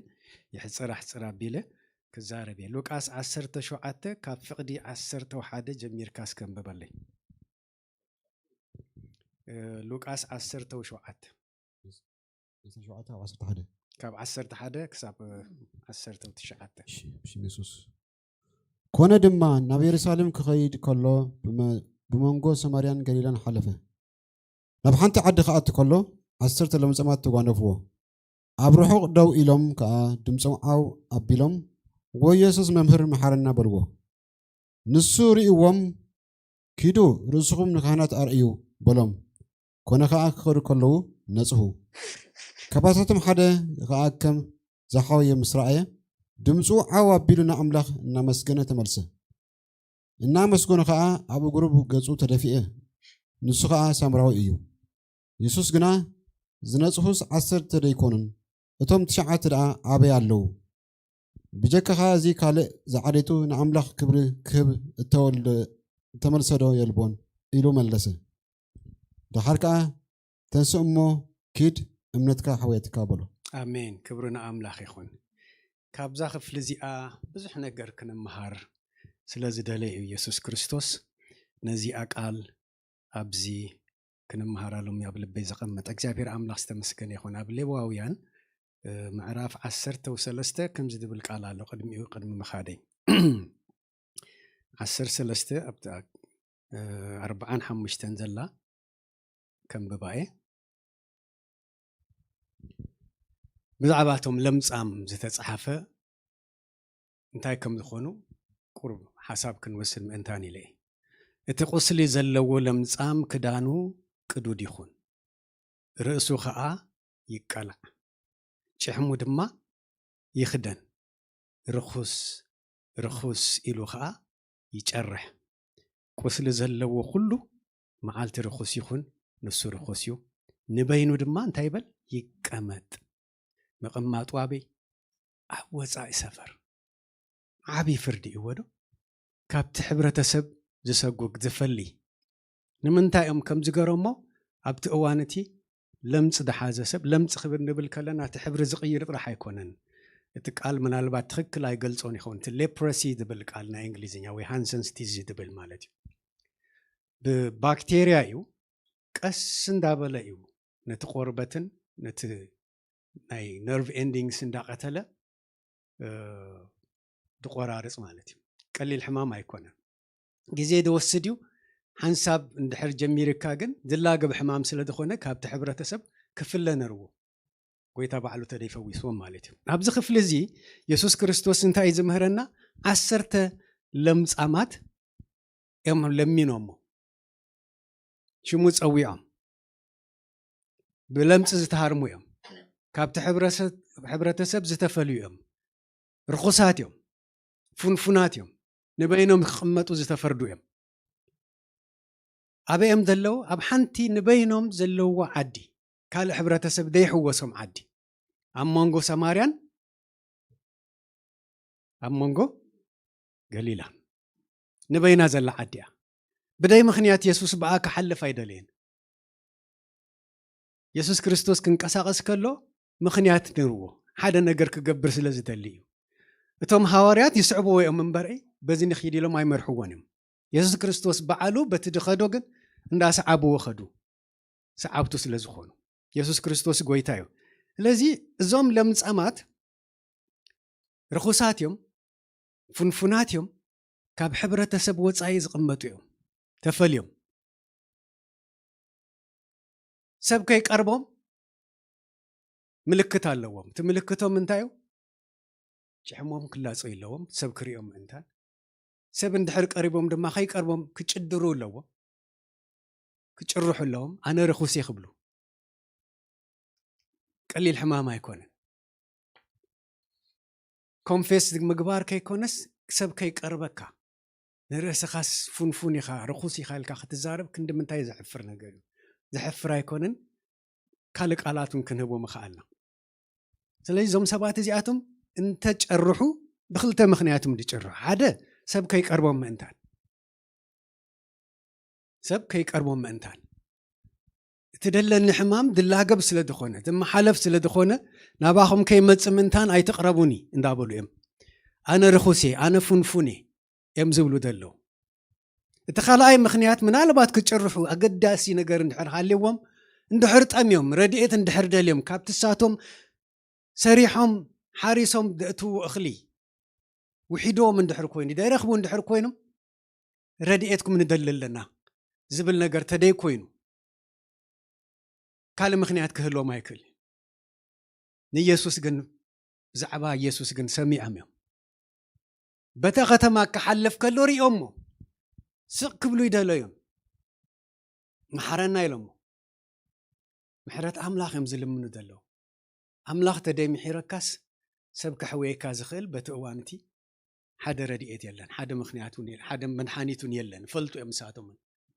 ስለዚ ጎይታ ክሪኦም ጎይታ ክፍውሶም ጎይታ ከንጽሖም ፀዊዖሞ ክብሪ ንኣምላኽ ይኹን ንኢየሱስ ኣብ ርሑቕ ምስ ረኣይዎ እንታይ ገበሩ ድምፆም ዓው ኣቢሎም ኦ ኢየሱስ መምህር ፈልጡ እዮም መምህር እዩ ክምህር ሪኦም እዮም ክፍውስ ሰሚዖም እዮም ኦ ኢየሱስ መምህር መሓረና ኢሎም ኣምላኽ ተደይ ምሕረካ ካብ ሕማም መፍዋስ ኣይኮነን ካብቲ ሕብረተሰብ ምፍላይ ዝብሉን ድስበረሉ ካልእ ነገር የለን ማለት እዩ ክብሪ ንኣምላኽ ይኹን በዚ ምኽንያት እዩ ጎይታ ብኣቶም ክሓልፍ በቲ ዓዲ ክሓልፍ ግድን ዝኾኖ ማለት እዩ ክብሪ ንኣምላኽ ይኹን ኢየሱስ ረኣዮም እሞ እንታይ ገበረሎም እብለና ደንገጸሎም ዝድንግጽ ኣምላኽ ኢና ነምልኽ ዝድንግጽ ኣምላኽ ጨካን ኣይኮነን መሓሪ እዩ ኣፍቃሪ እዩ ሓብሓቢ እዩ ፈዋሲ ድማ እዩ ካብ ኩሉ ንላዕሊ ምሕረት እዩ ሞት ተፈሪድዎም ዞም ሰባት እዚኣቶም ኣብቲ ዓዲ ተኸሊሎም ኣብቲ ሳቶም ዝቕመጥዎ ቦታ ካለ ሰብኣይ ኣትዩን ንሳቶም ግን ክሳብ ዝሞቱ ኣባ ክቕመጡ ነርዎም እቲ ሕማም ዘስካሕክ ሕማም እዩ ደንገጸሎም እብለና ምስ ደንገጸሎም ከምቲ ካልእ ቦታ ንሪኦ ፈዊስዎም ኣይኮነን ዝብለና ኣሕዊዎም ኣይኮነን ዝብለና እንታይ ዳ ኢሎም ሓደ ቃል ተዛሪቡ ኪዱ ንርእስኹም ንካህን ኣርእዩ መን ናብ ካህን ዝቐርብ ለምጻም ድነጽህ ወዶ ድነጽህ እዩ ናብ ካህን ክቐርብ ዘለዎ ቅድሚ ናብ ካህን ስጉምቲ ሙሳዱ ምኻዱ እንታይ ክገብር ኣለዎ ሓደ ምልክት ክርኢ ኣለዎ እዚ ጻዕዲ ዝነበረ ኢዱ ምናልባት ናብቲ ኖርማል ተመሊሱ ኸውን ኣለዎ ዝሓወየ ምዃኑ ምንጽሁስ ክርኢ ክፈልጥ ኣለዎ ቅድም ከኣምን ኣለዎ ማለት እዩ ክብርን ኣምላኽ ይኹን ስለዚ ካብዚ ቃል እዚ ሓደ ኣርባዕተ ነገር ክንርኢ ጎይታ ኣብ ልበይ ስለ ዘቐመጠ ምሳኹም ኮይነ ክማቐል ስለ ደለኹ እዩ ኣርባዕተ ነገር ኣብዚ ታሪክ እዚ ክንመሃር ደልየና ጎይታ ቀዳመይቲ ስጉምቲ እያ እንታይ ዓይነት ስጉምቲ እምነት ጎይታ ከድሕነካ እንድሕር ደልዩ ኣብ ልብኻ ሓደ ነገር እዩ ዘፈስስ እምነት እዩ ዘፈስስ ከተኣምኖ ዝገብር ነቲ ቃሉ ክትሰምዖ ዝገብር ልብኻ ክሰብር ዝኽእል ናቱ መንፈስ ክብርን ኣምላኽ ይኹን ኣብ ልቦም እምነት እዩ ኣቐሚጡ እታ ንእሽተይ እምነት ናብ ምንታይ ክትወስዶም ትኽእል እያ ነቲ ቃል ክትሰምዕ ክትኣምኖ እንድሕር ክኢልካ እቲ ሱ ዝብለካ ክትገብሮ ኣይፀግመካኒን ማለት እዩ ቆልዓ ንእሽተይ ከሎ ኣብ ኣቡኡ እዩ ዝተኣማመንዎ የፃውቶ ይሓቕፎ ዋላ ንላዕሊ ከሰራስሮ ከሎ ክወዲቕ ዝብል ፍርሒ ኣለዎ ድዩ የብሉን ዋላ ንላዕሊ ሰው ኣቢልካዮ ኣቦይ ክሓቕፎኒ እዩ ክሕዘኒ ስለ ዝብል ነታ ምድሪ እንዳርኣየ ኣይፈርሕን እየን ፍርሒ ድሰብር እምነት ኣብ ውሽጦም ኣቐሚጡ እግዚኣብሔር ኣምላኽ ዝተመስገነ ይኹን ስለዚ እምነት ኣብ ዕብራውያን ምዕራፍ 10 ኩሉ ግዜ ንብሎ ንደጋግሞ ቃል እዩ ጻድቅ ግና ብምንታይ እዩ ዝነብር ብለና ብእምነት እዩ ዝነብር ነዛ እምነት እዚ ዓሽሽ ከይንብል ኢሎም እግዚኣብሔር ኣምላኽ ከዘክረና ደልደል እዩ ንኣምኖ ዲና ንጎይታ ኣብ ንገብሮ ነገር ኩሉ ንዑ ኸነቕድሞ ደሊ ቅድም ንዓይ እመነኒ ይኽብል ደሎ ጻድቅ ግና ብእምነት እዩ ዝነብር ንድሕሪት እንተተመልሰ ድማ ነፍሰይ ብኡ ባህ ኣይብላን ክብርን ኣምላኽ ይኹን እግዚኣብሔር ኣሚንና ኸነመስግኖ እምነትና ኸርኢ እዩ ዝደሊ ካልእ ኣይኮነ ዝደሊ እምነትና ርኡ ክንዲ ምንታይ ንስዕቦ ኣለና እምነትና ርኡ ክንዲ ምንታይ ንዑ ነምልኾ ኣለና ንዑ ነመስግኖ ኣለና ካብቲ ዝሃበና ተሃብናዮ ንዑ ኣይኮነን ዝሐጉሶ ቃል ኣምላኽ እንታይ ይብል ካብቲ ተቐባላይሲ እቲ ዝህብ ኣዝዩ ይባረኽ እዩ ዝብለና ወዶ እንተሃብና እቲ በረኸት እዩ ኸበዝሓልና እምበረይ ንእግዚኣብሔር ከነሐጉስ ኢልና ኣይኮንና ንገብሮ እግዚአብሔር ካባይን ካባኹም ትዘልዮ ዓበየ ነገር ኣምልኾና እዩ ኣምልኾና እዩ ብደለና ኸነመስግን ብህይወት ምንባርና ዝዓበየ ነገር ብህይወት ምንባርና እዩ ስለዚ ዞም ሰባት እዚኣቶም እምነት ኣብ ውሽጦም እዩ ጎይታ ተኺሉሎም ኪዱ ንካህን ኣርእዩ ኪዱ ትብል ቃል ጥራሕ እዮም ሒዞም ከይዶም ስጉምቲ እዮም ወሲዶም እግዚአብሔር ኣምላኽ ዝተመስገነ ይኹን እቲ ካህን እኮ ምስ ተቐበሎም ነፂሕና ኢና ኢሎም ሪፖርት ክገብሩ ከለዎ ቅድም እንታይ ዝገብር ይምርምሮም እዩ ከምዞም ሕጂ ሓኻዮም ዝምርምሩ ማለት እዩ ክዳኖም ቀሊዑ ቆርበቶም ርዩ ዋላ ብርእሶም ዝተረፈታላ የላን መርሚሩ እዩ ፕሮሰስ ኣለዎ ማለት እዩ ጊዜ ክወስድ እዩ ጎይታ ግን እታ ቃል ያፈዊሳቶም ክነጽሁ ደልዮም ጎይታ ድማ ኺዱ ኢልዎ ምሕረት እዮም ለሚኖም መሪርና በይንና ብዝተዓጺና ሞትና ርሒቆ እዮም ዝብሉ ዘለዉ ብዙሓት ሰባት ሰሚዐ ቃንዛ ክበዝሖም ከሎ ሕማም ክበዝሖም ከሎ ጎይታ ሕጅስ ይኣኽለካ ደይትብለኒ ክብሉ ክልምኑ ክንታ መዓልቲ እቲኣ እግዚኣብሔር በዓሉ ድፀሓፋ መዓልቲ ድወሰና መዓልቲ ተደይ ኮይና ንሕና ንረብስና ኸነጥፍእ እግዚኣብሔር ኣምላኽ ኣይደልን እዩ ምናልባት ሓንቶይ ክዝምር ከሎ ምናልባት እቲ ልማኑና ዘደንጎየ ኣባና ክሰርሖ ዘለዎ ነገር ስለ ዘለዎ ክቕይረና ክልውጠና ስለ ዝደለ ክኸውን ይኽእል ኢልናስ ንእግዚአብሔር ከነመስግን ጥራሕ እዩ ዝደለ ኣብ ምስጋና ደው ክንብል ኣብኡ ክንጸንዕ ስለ ዝደለ እግዚአብሔር ኣምላኽ ዝተመስገነ ይኹን ስለዚ እዞም ሰባት እዚኣቶም ኪዱ ኢልዎም ርስኹም ንካህና ርእዩ ኢልዎም ስጉምቲ ጀሚሮም በዚ ተቐዳመይቲ እምነት ትብል ቃል እያ ፍቅዲ 15 ደጊምካ አንብበለይ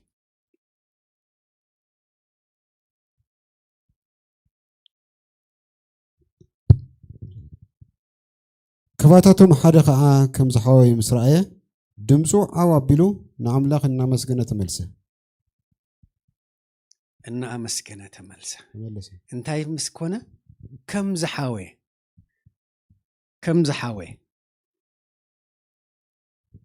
ረአይዋ እዛ ቃል እዚኣ ከባታቶም ሓደ ከም ዝሓወ ምስ ረአየ ድምፁ ዓው ኣቢሉ ንኣምላኽ እናመስገነ ተመልሰ እናመስገነ ከዓ እንታይ ገበረ ኣብ እግሪ ኢየሱስ ክርስቶስ ተደፈ ስጉምቲ ኣዚያ ስጉምቲ ናብ እምነት ታ እምነት ኣብ ውሽጡ ዝተተኽለት እምነት እንታይ ገራቶ ቅድም ክኸይድ ነቲ ቃል ተኣዚዝዎ ነቲ ቃል እንዳተኣዘዘ ምስከደ ድማ ምሕዋዩ ምስ ፈለጠ ምስ ረአየ ብለና እንታይ ይርዩ ኣብ ኣካላቱስ ሓደ ለውጥ ርዩሎ እቲ ሕብሪ ናብ ኖርማል እንዳተመልሰ መፅዩሎ እዛ ስጉምቲ እዚኣ ክወስድ ገራቶ ማለት እዩ 10 እዮም ዝነጽሁ ምንጽሖም ከረጋግጹ ናብ ካህን ኸዱ ነሮም ካብኣቶም ግን ዝተመልሰ መን እዩ ሓደ በይኑ ኢየሱስ ክርስቶስ ጎይታ እዩ በእምነት ዝግበር ስጉምቲ ዝገብር ናይ ሓደ ጻድቕ ናይ ሓደ ኣማኒ ሰብ ጎይታ ዝደሊ ስጉምቲ ክወስድ ዝኽእል ሓደ ንብዙሓት ክቕይሩ ንኽእል ክብርና ኣምላኽ ይኹን ስለዚ ከም ዝሓወየ ምስ ረአየ ምናልባት ኩሎም ኮሪኦም እዮም ኩሎም ሓውዮም እዮም እቲ ፈውሲ እኮ ቅድም ጎይታ ሂብዎም እዩ ነቲ እምነት ሒዞም ኩሎም መገዲ ጀሚሮም እዮም ከም ዝሓወየ ምስ ረአየ ግን ናይ እምነት ስጉምቲ ድወሰደ ግን ሓደ ጥራሕ ይነሩ እግዚአብሔር ኣምላኽ ዝተመስገነ ይኹን ኣብ መዝሙር 50 እንታይ ብል መስዋዕቲ ምስጋና ዝስውዓለይ የኽብረኒ ነቲ ብመገዱ ዝጥንቅቕ ደኣ ከዓ ምድሓን ኣምላኽ ክርኢ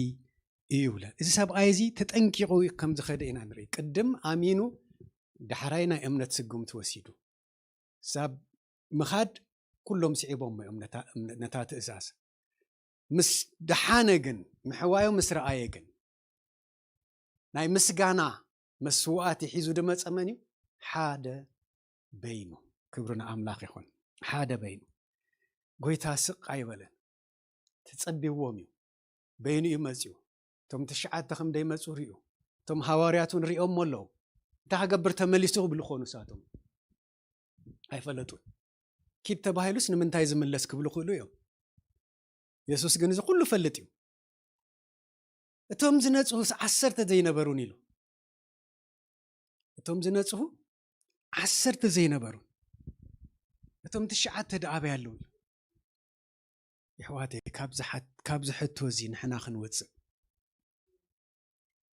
ካብ ዝሕቶ እዚ ክንወፅእ መስዋዕቲ ምስጋና ኸይነጉድል እግዚአብሔር ኣምላኽ ሎም ኸሰግረና ደሊ ከዘክረና ደሊ ንእግዚአብሔር ኩሉ ግዜ ኸነመስግኖ ይሃለወና ኣይሃለወና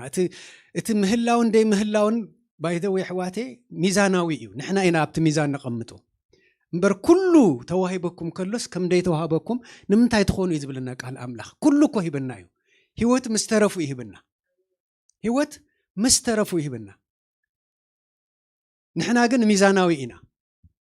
ሓወይ ብቁመት እንድሕር ድበልፀኒ ኮይኑስ ንምንታይ ኣነ ሓፂር ኮይነ ኢልና ስነግሮ ምርመሉ ምክንያት እንደሊ ሓወይ ብዙሕ ብኢዱ ሒዙ እንድሕር ኢናስ ካብቲ እሱ ብዙሕ ዝሓዞ ንልዓሊ ብኻልእ መልክዕ ድማ እግዚኣብሔር ብዙሕ ከም ዝሃበኒ ኣይርኢን እየን እታ ሒደት ኣብ ኢደይ ደላ ክንርኢ እዚ ሓሳብ ጸላኢ እዩ ጎይታ ካብ ምስጋና ህይወት ከይንወፅእ ኢሎም ክዛረበና ደልዩ ደሉ ካብ ምስጋና ህይወት ከይንወፅእ ምስጋና ኸይነጉድለሉ እቲ ምስጋና ዝስውዓለይ የኽብረኒ እዩ ትብል እግዚአብሔር ድማ ክብሩ ዝዳፋእ ምንም ዓይነት መገዲ ክመፁ ይደልን ኣይፈቅድን ቀና ኣምላኽ እዩ ቀና ኣምላኽ ኢና ነመልኽ ዘለና أنا كأن أملاخي إزبلنا እግዚአብሔር أملاخ كم مجمرة نموسي زبالون كبرو خينا قدل كبرو خي أتذهبنا إن أنا هبو عافي بنا خنا مسجنا له عفنا جن عبيسنا سقن دحرنا بالكوينا እግዚአብሔር بعين بأخمن أي حق وسنين እግዚአብሔር أملاخ استمسكن يخون كل تحتو يابزجن قوي تحاتيتو زناس وس عسرت ديكونون قبل كله أتوم تشعاته أي تملسون يدر إيه نادلو كتصلي لوجن أبي لوجن تايبلنا توم تشعاته دعبي بالمسبلة بجكا أزي بجكا من بزكا أزي حدا بينو زمزة حدا بينو زي مزة تا حرق زد الخواجن كال زعاليتو تبلالا أب عاليت آتيو يسوع كريستوس عاليت كفلالي دليكونن نماني مجمرة يسوس ناب توم ناتو زبلوم نمانيو توم أيهود يوم أيفلت أن من البات توم تشعته كاب أيهود كونو خوليوم بتغكل أي تصحف الله نمبرجن indirectly تصحف لنا له قال زعالية تخبل كله السو أيهوداوي كم دا يكون إذا قلت لنا ورد يلو دما سامراوي خم دخونا هنا قرنا له جابير أملاخ استمسكن يكون نقول سبي قويتا مزيو نمن نكل سب قدم كنا بتوم ناتو مزيو نزي أخن ذكري قويتا دزارب دلو الساعتهم كن أي تقبلون نزينا بحزاب تدحنت بزحوهم عسرت نرم محرت زرخبو من صح زرخبو تشعته اتوم ناتو اتوم وغنو ايهوداويان نمسغانا تمليسو ماي مزون اتسامراوي گن كمسگن مزيو فگم يلو اب اغري يسوس وديقو ابلنا كبرتنا املاخ يكون بركه املاح زغبعنا نحنا مسل غيرنا اندحر نريو خوينا يحواتي كم مسغانا كرحقنا حدا مخنيات كون خيل كم مخنيات كينصبصب እግዚአብሔር ከምስገን ዘለዎ አምላኽ ምዃኑ ጥራሕ መፍላጥ ካብ አምልኾ ከይንወጽ ካብ ምስጋና ከይንወጽ ክሕገዘና ይኽእል መሰልና ኮይና ይኮናን ወለድ አምላኽ ዝኾና እሱ ስለ ዝጸዋዓና እሱ ስለ ዝፈቀደ እሱ ስለ ዝተንከፈና ኣብ ልብና ስለ ዝኣተወ ጥራሕ እምበረይ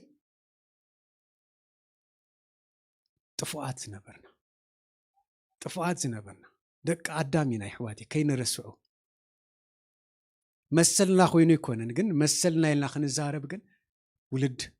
كنكون بعلو سلا زحابنا سلا دصوعنا محارنا سلا زبلنا يخم تملمصات يكونن نايزل العالم هيوت رخيبنا اقدم وجن محرتو ام مسقل زغلصلنا سو سلا دخونه بودو بإيسوس كريستوس دم تحاصبنا كنص اتعمنت قدما وشتنا سلا زقمطي እግዚአብሔር አምላክ ተመስገን ይሁን ስለዚህ መሰልና አይኮነን ክርስቲያን ምዃና መሰልና አይኮነን ወለድ አምላኽ ምዃና ግን በጸጋይና ነዚ ሁሉ መሰልን ብሎ ነገር ረኺብና ይወደለና ካብ ኩሉ ንልዓሊን እግዚአብሔር መመስጋን ከነቀድም ከይንረስዕ ንነብስና አምልኾ ከነላምዳ እግዚአብሔር አምላኽ ሎሚ ከዘክረና ደሊ ክብርና አምላኽ ይኹን ክንስእን ከነመስግነው ክንሐመም ከለና ከነመስግነው ዝጎደለና ክመስለና ከሎ ከነመስግነው ምክንያቱም አምስጋና ዓወት ዘሎ ሎሚ እዚ ይፈለጠና አምስጋና ዓወት አሎ አምስጋና እቲ እግዚአብሔር ዝገበረልና ነገር ክንርያ ይዕንትና ናይ ውሽጣዊ ዕንትና ክኽፈት ዝገብር ናይ ምስጋና ህይወት ክነላመዳ ኸለና እግዚአብሔር አምላክ ተመስገን ይሁን እምበር እዚ ስጋና መዋቲና ንፈልጥ ኢና ናይ ሰብ ዕድሜ መጽሐፍ ቅዱስ ክንደይ ዝብለና 70 እንተ በዝሐ 80 ብድሕሪኡ ግን ድኻሚ ዝብለና ድኻሚ كنصعر تبلناون اين صعرنا اين خلينا سغا ندحريتي زبلنا قلعه خلخو غوينر حج غوي تبلكاني مسبعلناهم معرخ غوي كلنين ترفدو مسبعلناهم مسبعل فتون كو غوي كلنين فرق عدمهم دلو ساتو كبرنا املاخ يكون ስለዚህ ስለደረኸብና ይኮናን እግዚአብሔር ነው መስገነው ግን እግዚአብሔር ከመስገን ዝግቡ አምላክ ስለደሆነ ከመስገን ዝግቡ አንቶይ فتوي خزارب كلوس نسابيو ምሕረት ሂቡ ክንዲ ምንታይ ፍቅሩ ኣባና ከም ዘሎ ይክገልጽ መልኣኽ ሓንሳብ ወዲቑ ምሕረት ኣይረኸበን ሰይጣን መልኣኽ ዝነበረ እዩ ኣሕዋተይ ምሕረት ካልኣይ ዕድል ረኺቡ ምሕረት ረኺቡ ተድኸውን ምናልባት ጥፍኣት ኣይመሃለውን ክብል ይኽእል ግን ሰይጣን ሓንሳብ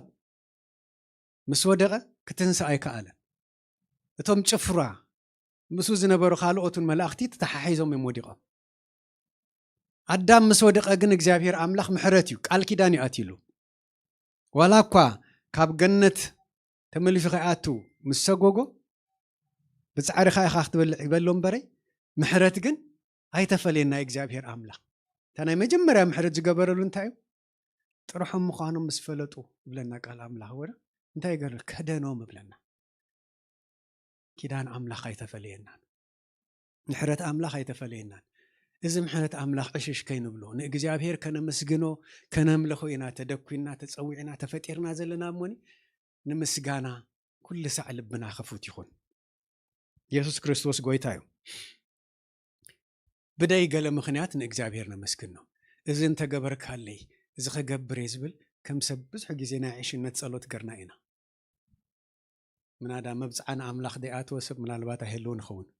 መብፅዓ ክንእቱ ከለና እግዚኣብሔር ኣምላኽ ንዓመታ ከምዚ እንድሕር ገርካለይ እዚ ክገብር እየ ዝብል ናይ ዕሽነት ጸሎት ክብሎ ክእል እየ ኣነ ሕማቐ ወይ ክፉኡ ሓጢኣት ክብለኩም ኣይኮንኩን ደሊእ ግን እግዚኣብሔር ልብና ስለ ድፈልጥ እዩ ዝገብረልና ተደይሃበና ከነመስግኖ የብልናን ማለት ድዩ ከነምልኾ የብልናን ማለት ድዩ ኣብ ዋጋ ዕዳጋ ናይ እግዚኣብሔር ኣምልኾ ከነእትዎ የብልናን ምስጋናስ ኣብ ዋጋ ዕዳጋ እንተ ዝብል ቃል ክንጥቀመሉ የብልናን ንእግዚኣብሔር ንምምስጋን ማለት እዩ ብዙሕ ግዜ እግዚኣብሔር እዚ እንተገበርካ ዝብል ቃል ኣብ መጽሓፍ ቅዱስ ነንብብ ኢና መብዛሕትኡ ግዜ እንተ ተመለስካ ዝብል ቃል እንተ ሰማዕካኒ እቲ ኣነ ዝበልኩኻ እንተ ገርካዮ ዝብል ቃል እግዚኣብሔር ንምንታይ ኢኹም ዝብለና እቲ ክፉኡን እቲ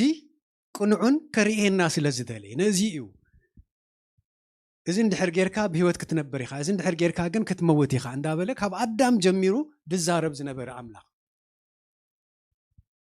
ንኸይንፍለዮ ስለ ዝደለየ ንምንታይ ደይቅየር ፍቕሪ ኣባና ስለ ዘለዎ ዋው ደይቅየር ፍቕሪ ግን ሊሚት ኣለዎ ሰብ ወዶ ሰብ ሊሚት ኣለዎ ኣብዚ ምድሪ እዚ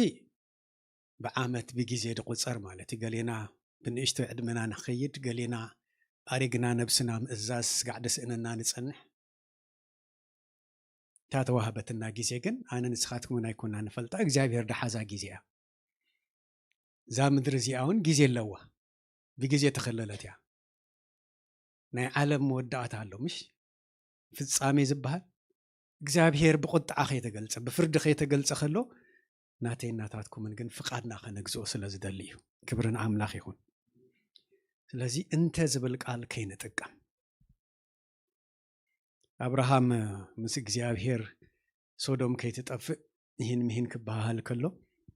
50 ጻድቅ እኮ ኣብዛ ከተማ እዚኣ እንተ ተረኽበስ ትጨክነላ ዶ ይብል እግዚአብሔር አብርሃም ይምልሰሉ ነሩ ባርጌን ኣይኮነ ግን ክንድምንታይ ንአብርሃም ከም ዝፈተው ዘርኢ ደሓነ ያጥፋን 50 እንድሕር ሃልዮም ሲ 45 እንዳበለ ጎዲሉ ስጋብ ክንደይ በፂሑ ከሳብ 10 በፂሑ ብድሕሪ አብርሃም ክቅፅል ኣይከኣለን ምክንያቱም እቲ መገዲሱ ምስ እግዚአብሔር ዝካታዓሉ ዘሎ ዝደራደረ ደሎ መገዲስ ከም ደይዋፅዎ ፈሊጡ እግዚአብሔር ሰናይ አምላኽ እዩ እታ ምሕረት ክትመጽእ እንድሕር ኮይና እግዚአብሔር እዩ ዝምሕር ኢንተርሴሽን ግን ኣሎ ከም ሰባት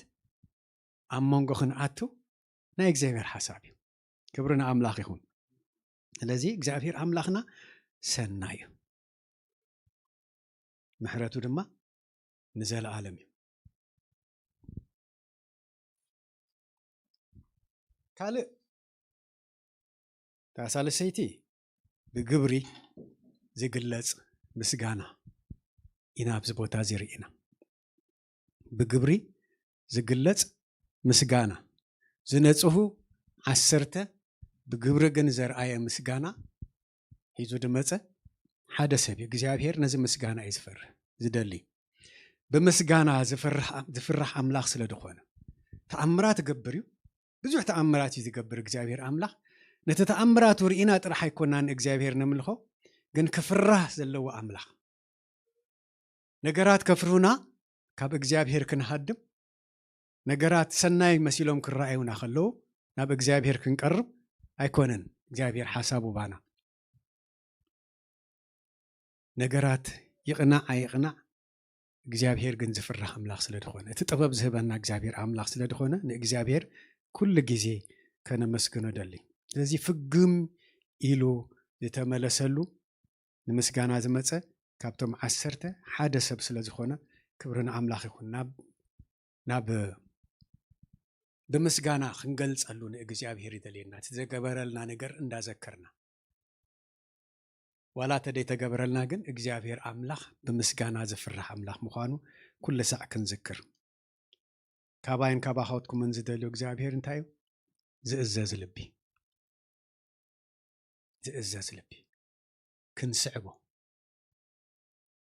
ንፈትዎ እንድሕር ኮይና ንጎይታ ክንስዕቦ ክብሪ ክንህቦ ክሳብ መወዳእታ ካብ ቤቱ ከይንጠፍእ ካብ ትህላውነት ኣምላኽ ከይንጠፍእ ብምሉእ ልብናን ብምሉእ ሓሳብናን እነሆ ክንብሎ ደሊ እግዚአብሔር ድማ ክባርኸና እዩ ምክንያቱም ኩሉ ሰዕ በረኸት ኣምላኽ ድድሕሪ ምስጋና ይድስዕብ ንሕና ኢና ደይንሪኦ እምበር እግዚአብሔር ኩሉ ግዜ ክባርኸና እሱ ድልው እዩ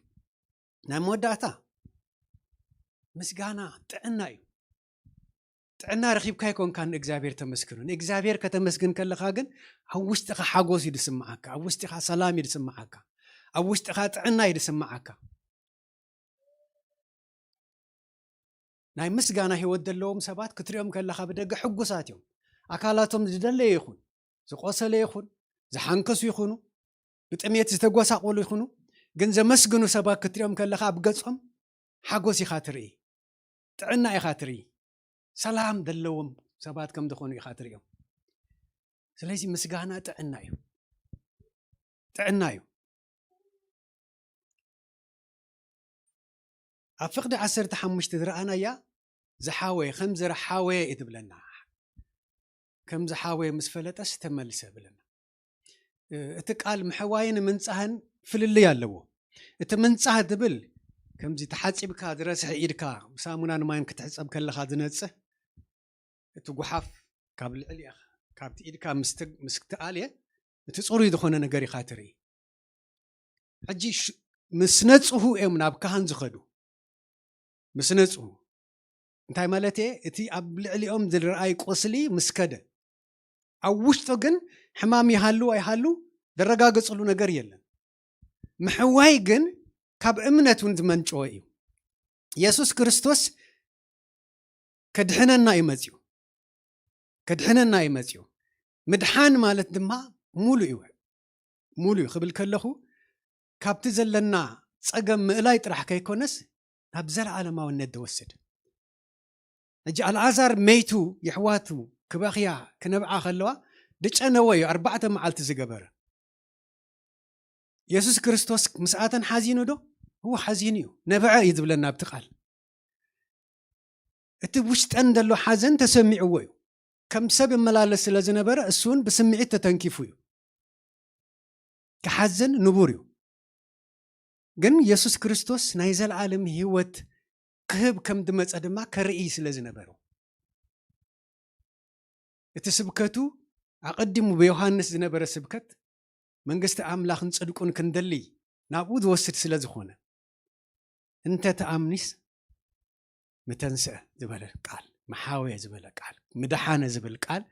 كفتصم سلدري خريم سلزدلي نايزل عالم هيوت ذهب أملاخ مخانو خري سلزدلي زيج أنا وريسا قا هيوت ذهب أملاخ مخانو خري سلزدلي جن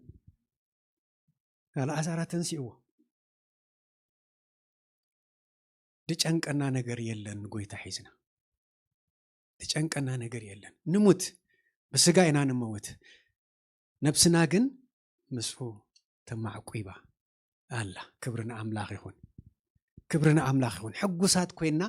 نأملاخ كنسعبو إزدلينا حجوسات كوينا ساعة وهبتنا زمن كبر أملاخ نداقلسنا خنكيد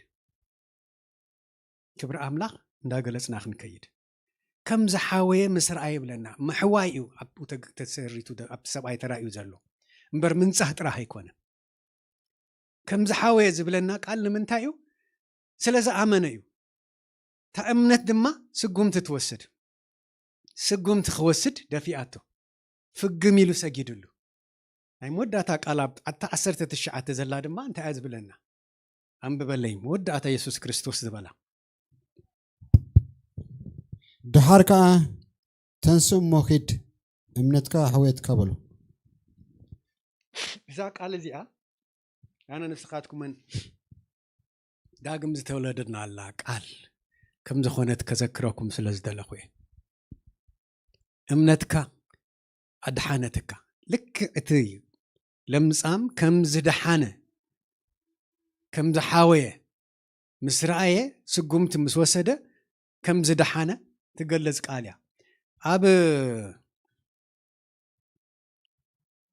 رومي دادلا اب رومي 10 دلا قال رومي 10 فقدي تشعات مثلني مسات قيد قاليا እግዚአብሔር አምላክ ተመስገነ ይሁን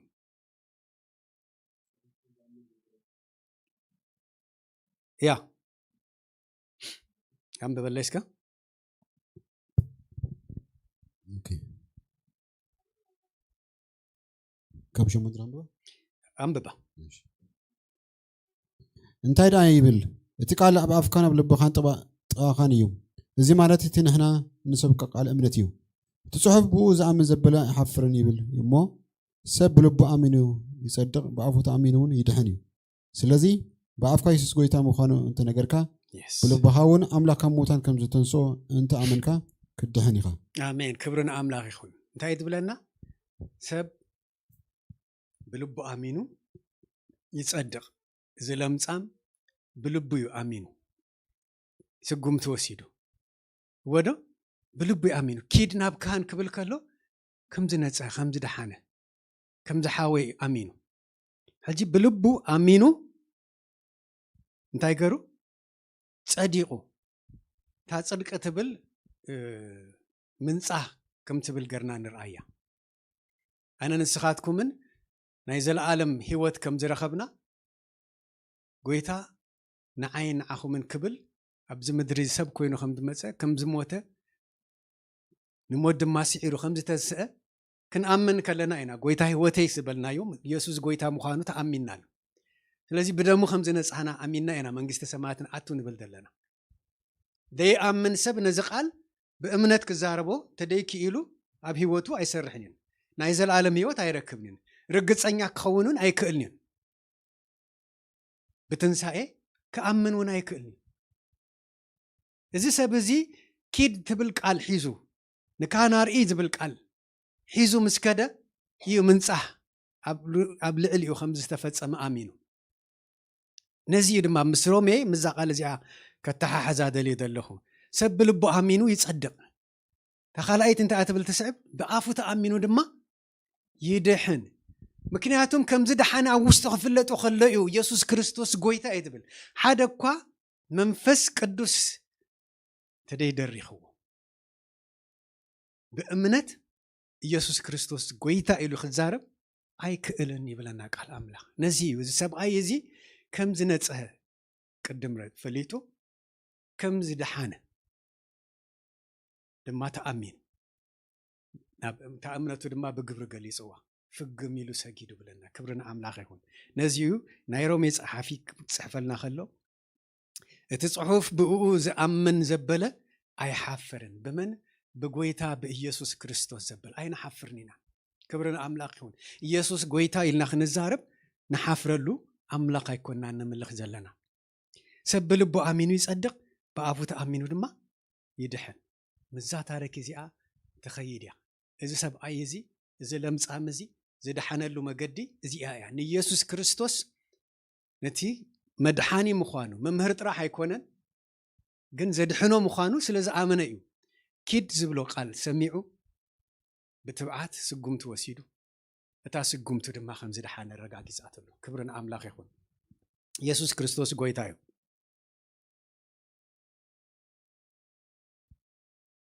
سب بلبو امينو بافو دما اندحر تامينو ناي زلالم هيوت አለው نزي مسغانا مغدي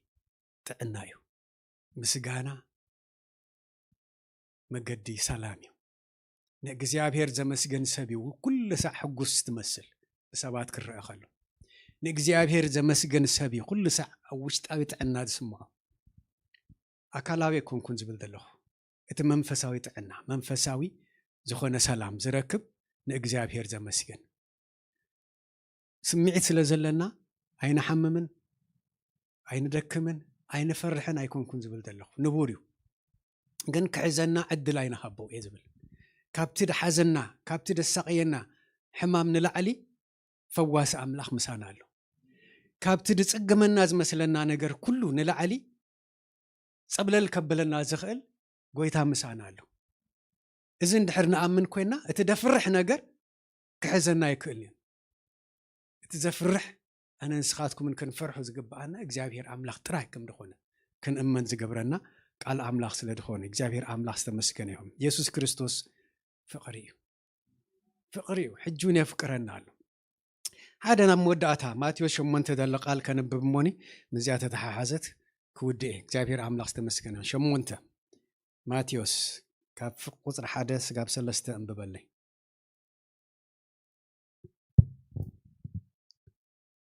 ካብ ክረን ክወርድ ከሎ ብዙሕ ህዝቢ ሰዓቦ እንሆ ለምጻም ወፂኡ ጎይታይ እንተ ትፈቱስ ተንጽሐኒ ትኽእል ኢኻ እናበለ ሰገደሉ ኢድ ዘርጊሑ ፈቲ ኣለኹ ንጻህ ኢሉ ተንከዮ ብኡ ካብ ልምፁ ነጽሐ ክብርና ኣምላኽ ይኹን ቶም ድስዕብዎ ዝነበሩ ክንደኦም ኢልና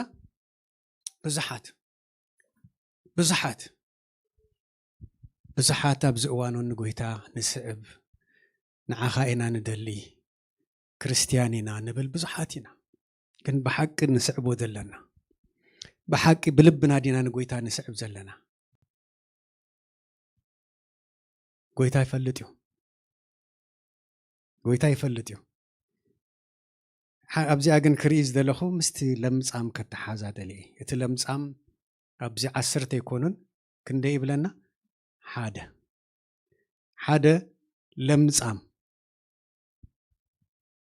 أما قد تقواني فوق انتايلو نقويتا إذا ما قرب دفر إليه نابغويتا مزيو إزبلنا نابغويتا مزيو إزبلنا أنت تفتوس كتنصحني من البات سجاب أبتغويتا زلوا وتا نببصح أشكي أخون خيليو ياتم تا تخل كلو حق الله حقي ناي فريساويان تفليو خنبر نروو مسكال حبرتسب كحواس يبلون رأسو خلع علوه كدانو يقدد يزبلنا to the extent كي يشفن منتان جحمو خلاص أين روو جن من البات أشكي أخون خيلي جن أبتقويتا زلوه نممزع تبعات قرو قويتا أنت تفتس كتنصحني تخيليها ناي أمنت سقومتي وسيدو ودو كتنصحني تخيليها أبزي فلي زبلو كمتم عسرته كيد أيبلون انتهي داقرو إيدو سديدو تنكي بلنا كبرن أملاخ يخون كند منتاي قويتا أفكار خمز خونه أستبهلو إذا حمامزي زفن فن حمامي اترفدو إدكا زيدكا ختنكفو كتريو خلخات سنبديخا يسكحكا حكايو من البات أيرأخو من تخونو أبدي سابا زعابنا نفلتينا أبو تاتسلا دلو حدا كبابي مبزحات يجي لمينا ممزبل سم زحمام زيدلهم سبات حجكوا تحمام دات أفيد خيدلو كاتم حكمنا له الفيروس تبع بكتيريا مدحاني تالو حجي أبتي يسوس زنبر له وان جن مدحاني ديبلو سلا دخونه سب لمس اندحر حيزو ليبروسين اندحر حيزو حنت مرات طرح دلاتو نبينو تفليو خنبر عوض أي خنبر ንርእሱ ክሳብታ መወዳእታ ዘመኑ እንዳፀዓረ ክነብር እንዳረኣዩ ኣካላቱ እንዳተቆራረፀ ክኸይድ ይሕዋቴ እቲ ሴንስ ትገብር ነርቭ ስለ ዝኾነ ዝቐትሎ ካብ እዳዎም ካብ ዒንቶም እቲ ቁስል ድረኣይ ኣብቲ ቆርበቶም ይድረኣይ ዝኾነ ነገር ክትንክፎም ከሎ ተስምዒት ዝሞተ ስለ ዝኾነ ክሳብ ዝቁረፅ ንዓቶምን ኣይፍለጦምን ከምዚ ዓይነት ሰብ እዩ ኢየሱስ ክርስቶስ ተንከየ ዝብለና ኣነ እንታይ ኢለሪ ተንከየ ጥራሕ ከይኮነስ ሓቂፉ ወይ ፍቅሩ ይገሊፅሉ ሰብ ከይቀርብ ዝተባህለ ለምጻም ኣብ ቅድሚ ኢየሱስ ክርስቶስ ግን ፍቁር እዩ ኣብ ቅድሚ ኢየሱስ ክርስቶስ ፍቁር እዩ ክንድምንታይ ጎይታ ለዋሃ ከም ዝኾነ ክንድምንታይ ፈቃር ከም ዝኾነ ኣብዚ ቦታ ዝኽርኢ ደሊ ዝግለጸለይ ዘሎ ምክንያቱም ኣብቲ ዘለዎያን ደንበብናዮ እዚኣቶም ሰባት ሞት ዝተፈርዶም እዮም ኣብ ወፃኢ ሰፈር ይቀመጡ ንበይኖም ይኹኑ ተባሂሎም ዝተፈርዶም ካብ ሰብ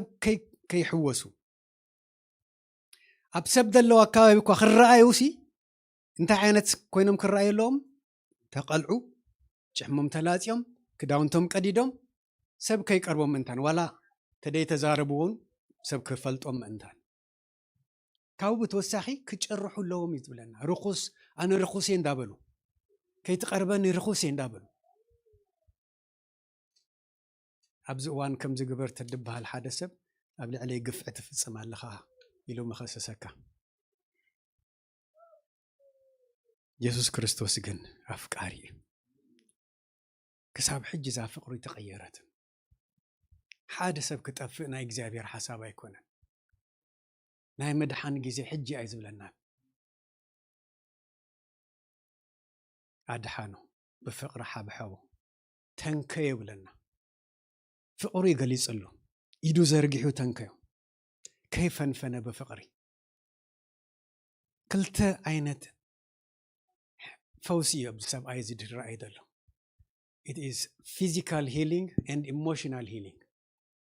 ሪኢኹሞ ዶ እቲ ፊዚካል ሂሊንግ ፈትየለኹ ክብሎ ከሎ እቲ ቃል ጥራሕ ክወፅእ ከሎ ኣብቲ ሰብኣይ ዝተፈፀመ ካልኦት ሰባት ክርእይዎ ዝኽእል ለውጥ ማለት እዩ ኣብቲ ኣካላቱ ተፈፂሙ እቲ ካልኣይ ግን ውሽጣዊ ናይቲ ሰብኣይ ኢሞሽን ዘሕዊ ዝፍውስ ዘድሕን ምናልባት ሰባት ደይርእይዎ ክኸውን ይኽእል እዩ እቲ ጎይታ ነቲ ሰብኣይ ክትንክፎ ከሎ ኣብቲ ለምጻም ዝተፈፀመ ኖ ከይትትንክፈኒ ኢሉ ክሃድም እኮ ምኽኣለ በቲ ዘለዎ ሕጊ እንድሕር ከይዱ ግን ኣቀዲሙ ዝወሰዳ ናይ እምነት ስጉምቲ ናብ ጎይታ መጺኡ እዩ ዝብለና ይሕዋቴ ምስጋዕ ገልጠምና ተፍቅረና ኣምላኽ ኢና ንምልኽ ንድሕሪ ድስሕበና ነዚ ጎይታ እዚ ደይ ትፈልጥ ነብስላ ብሓቂ ክንፈልጦ ደልየና ንድሕሪት ንጎይታ ከይትስዕቦ ዝገብረካ ነገር የለን ዋላ ሓንቲ ነገር የለን ምስጋዕ ገልጠምና ክንመጾ ክንስዕቦ ክትንክፈና ልብና ጥራሕ ዝደሊ ኢየሱስ ክርስቶስ ጎይታ እግዚአብሔር አምላክ ዝተመስገነ ይሁን ኩላህና እስከ ቁሩብ ደቃይቅ ነዚ ጎይታ ንርአዮ ዕንትና ዓሚትና ብሓቂ ክንስዕቦ ብሓቂ ምትንካይ ካብ ኣምላኽ ክኾነልና ብመንፈስ ክንደልዮ ኣበላውነት ኣምላኽ ዝእቱ መንፈስ ክትንክፈና ንልብና ክሰብር ጎይታ ብመንፈሱ ልብና ተደይ ተንኪፉ ናይ ብሓቂ ኣምልኾ ኣብ ቅድሚ ኣምላኽ ክነቕርብ ዝስሕበና ብዙሕ ነገር ክንጥምት እዩ ዝገብረና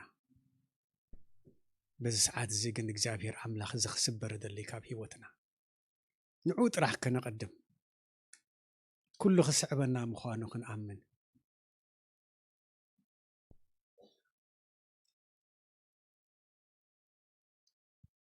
እንተ ደሊኻስ እንተ ፈቒድካስ ክትንክፈኒ ትኽእል ኢኻ ጎይታ ጎይታ ኩሉ ግዜ ምላሹ ፈቒደ ኣለኹ እዩ نعايو بفقري نعا بفقر نعا يزبل دلو قويتا كم تطفو نبيت أبوه ممصع بزح كيزيد وسدلو أم ودعتا جن سقوم تخوسر زقبرو نقر انتايو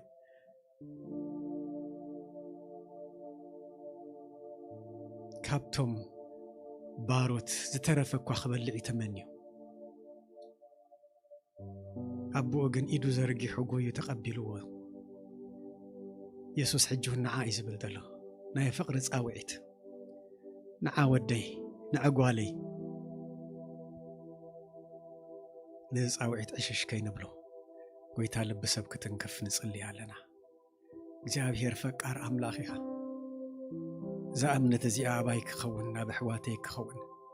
ብፍላይ ንዓኻ ደይፈልጥ በዚ ሰዓት እዚ ነዚ ድምፂ እዚ ሰሚዑ ናካ ምትንካፍ ክኾነሉ ብጌታ ብኢየሱስ ክርስቶስ ስም ጸልይ ኣለሁ ናይ ብሓቂ ምትንካፍ ኣብ ልቢ እምነት ዘቐምጥ ናካ ምትንካፍ ከምቲ ንለምጻም ኢዱ ዘርጊሑ ተንከዮ ተባሂሉ ዝተጻሕፈ እግዚአብሔር አምላኽ በመንፈስካ ምትንካይ ክኸውን ጸልይ ኣለሁ ናብቲ ዘለዓለም ህይወት ዘእቱ ምድሓን ደምጽእ እግዚአብሔር አምላኽ በዚ ጊዜያዊ ነገር ተታሒዙ ንድዕሪ ድሰሓብ ደይኮነ እግዚአብሔር አባ ናብቲ ዘለዓለም ስኻ ዘለኻዮ ህይወት ዘእቱ ናብቲ ስኻ ዝሃብካና ተስፋ ዘጠምት ምትንካፍ ክኸውን ጸልይ ኣለሁ ዝደኸመት ነብሲ ክትብርትዕ እግዚአብሔር አባ ዝደኸመት ነብሲ ክትብርትዕ በዚ ሰዓት እዚ እግዚአብሔር አምላኽ ጸልይ ኣለሁ ናይ ምስጋና ህይወት ዝጎደለ እግዚአብሔር አባ በዚ ሰዓት እዚ ብምልአት ናባኻ ብምስጋና ክትቀርብ ብፍሉይ መንፈስ ክትንከፍ እግዚአብሔር አምላኽ ጸልይ ኣለሁ ናይ ምስጋና መስዋዕት ኢኻ ስኻ ትብህጎ ኻባና አንጊህና ብምስጋና ክንቀርበካ አንጊህና ብምስጋና ክንደልየካ እግዚአብሔር አምላኽ ዝሃበኒ ዝግበረኒ ደይኮነስ እግዚአብሔር አምላኽ ክትምስገን ዝግባአካ አምላኽ ምዃንካ አሜንና ተመስገን ኢልና ክንጅምር መዓልትታትና ተመስገን ኢልና መዓልትታትና ውን ክንውድእ እግዚአብሔር አባ እዚ ፍቅርኻ ኩሉ ሰዕ ክፍለጠና ዘኽእል መንፈስ ይብዛሓልና እዚ ጸጋዚ ይብዛሕ እዚ ጸጋዚ ይብዛሕ እግዚአብሔር አምላኽ ከምቶም ትሽዓተ ንድሕሪት ዝተረፉ ኸይንተርፍ እቶም ድስዕቡ ብዙሓት እዮም ግን ብእምነት ንዓኻ ድስዕቡ ግን ሒደት ምዃኖም ኣዘኪርካና ኢኻ እግዚአብሔር አምላኽ ናይ እምነት ስጉምቲ ክንወስድ ዘኽእል ጸጋ ኣብ ምስጋና ጥራሕ ድጸንዕ እግዚአብሔር አምላኽ መንፈስ ክበዝሓልና ንጸልይ ኣለና አንጊህና ክንደልየካ አንጊህና ክንብህገካ አንጊህና ብምስጋና ንዓኻ ክንደሊ እግዚአብሔር አባ እቲ በረኸትካ ጥራሕ ከይኮነስ እግዚአብሔር አባ ሃበና ንብለካ ግን በረኸትካ ክንርኢ ዘኽእል ይዕንትና ክኽፈታ ምእንታን ዘኽእል ምስጋና ሒዝናልካ ክንቀርብ መስዋዕት ምስጋና ከይጎድለካ እግዚአብሔር አባ ብርታዕ ክውስኸና በዚ መንፈስ እዚ እግዚአብሔር አምላኽ ትንክፈና ጸልይ ኣለሁ እስኻ ብሩኽ አምላኽ ኢኻ እስኻ ሰናይ አምላኽ ኢኻ እስኻ መሓሪ አምላኽ ኢኻ ተስፋ ብልዕሊ ተስፋ ትህብ እግዚአብሔር አባ ተስፋኻ ክንዝክር ዘኽእል ጸጋ ኦ መንፈስ ቅዱስ በዚ ሰዓት እዚ ተመላለስ ተንክፍ ንሕዋተይ ተንክፍ ንዓይ ተንክፍ እግዚአብሔር አምላኽ በዚ መስኮት እዚ ድሪኡና ዘበሎ ኩሉ እግዚአብሔር አባ እዚ መንፈስካ እዚ ይተንክፍ ናብ ምድሓን ዘምጽእ መንፈስ እግዚአብሔር አባ ባህጊ ምስጋና ባህጊ አምልኾ እግዚአብሔር አባ ውሽጥና ዝመልእ አባ ዘብል መንፈስ ኣብ ውሽጥና ዘቐመጥካ ስኻ ምዃንካ ተኣሚንና ደጊምና ኣፍና ኸፊትና ኸነመስግነካ አባ ዝብል እግዚአብሔር አባ ጸጋ ክለቀቕ በዚ ሰዓት እዚ ጸልይ ኣለሁ ሓንቲ እኳ ነብሲ ክትጠፍእ ፈቓድካ ኣይኮነን ሓንቲ ነብሲ ክትጠፍእ ፈቓድካ ኣይኮነን እግዚአብሔር አምላኽ أبيد الله توم كالوت كيتبل እግዚአብሔር أبا أبزن نبرلا ዛ ምድር እዚኣ ሒደት ዓመታት ንዓኻ خبيرنا ክንከይድ እግዚአብሔር ኣምላኽ ንዓናውን ክትዕመና ክብርኻ ክንርኢ እግዚአብሔር ኣምላኽ ይጸጋ ከይጉድለና ኣብቲ ህላውነትካ ዝተክል ጸጋ በዚ ሰዓት እዚ ንኩላህና ይለቐ ክብርን ምስጋናን ኩሉ ንዓኻ ይኹን እግዚአብሔር ኣምላኽ ክብርን ምስጋናን ኩሉ ንዓኻ بتفتو ودخا بقويتانان بمدحنينان يسوس كريستوس كل سجدت كل أملخو نحقا يخون تمسكن እግዚአብሔር تمسكن እግዚአብሔር حنت معلت بعمتا يكونن كن بتندهب كنا جزي كله بتندهب كنا زمن كله إذا قال زي أخاب أفنا خيطف صلائك يوسدو حالواخا مسانا خمدلو زرقاقص امنت معلت خبزحلنا دقي مصلخ እግዚአብሔር አምላኽ ይባርክኩም እግዚአብሔር አምላኽ ይባርክኩም ናይ እግዚአብሔር አምላኽ በረኸት ይብዛሐልኩም ብሩኻቲኩም ንበረኸት ድማ ኩኑ ንበረኸት ኩኑ ሰባት ንዓኹም ሪኦም ናብ እግዚአብሔር ክጥምቱ ዝገብር ጸጋ ይብዛሐልኩም ናይ እግዚአብሔር ፍቅሪ ኣብ ውሽጥኩም ሃልሃል ይበል ካብ ፍቅርኩም ዝተለዓለ ሰባት እንታይ ዓይነት ህይወት እዮም ዝነብሩ ኢሎም ባህጊ ህይወትኩም ክሳቶምን ክጽምበርዎ ናይ እግዚአብሔር ምትንካፍ ንሰባት በኣኻትኩም ገሩ ይሕለፍ ብጌታ በኢየሱስ ክርስቶስ ስም ባረኽኩም መዓልትኩም ዝተባረኸ ይኹን ናይ እግዚአብሔር ኣብ ፍቅሪ ናይ ወዱና ኢየሱስ ክርስቶስ ጸጋን ሰላምን ናይ መንፈስ ቅዱስ ሓድነትን ሕብረትን ኩሉ ሰዓምሳኹም ይኹን ጎይታ ፍቅሪ ፈትወኩም ጎይታ ሰላም ተባሃሉ ወዲና ለና እግዚአብሔር አምላኽ ይባረክኩም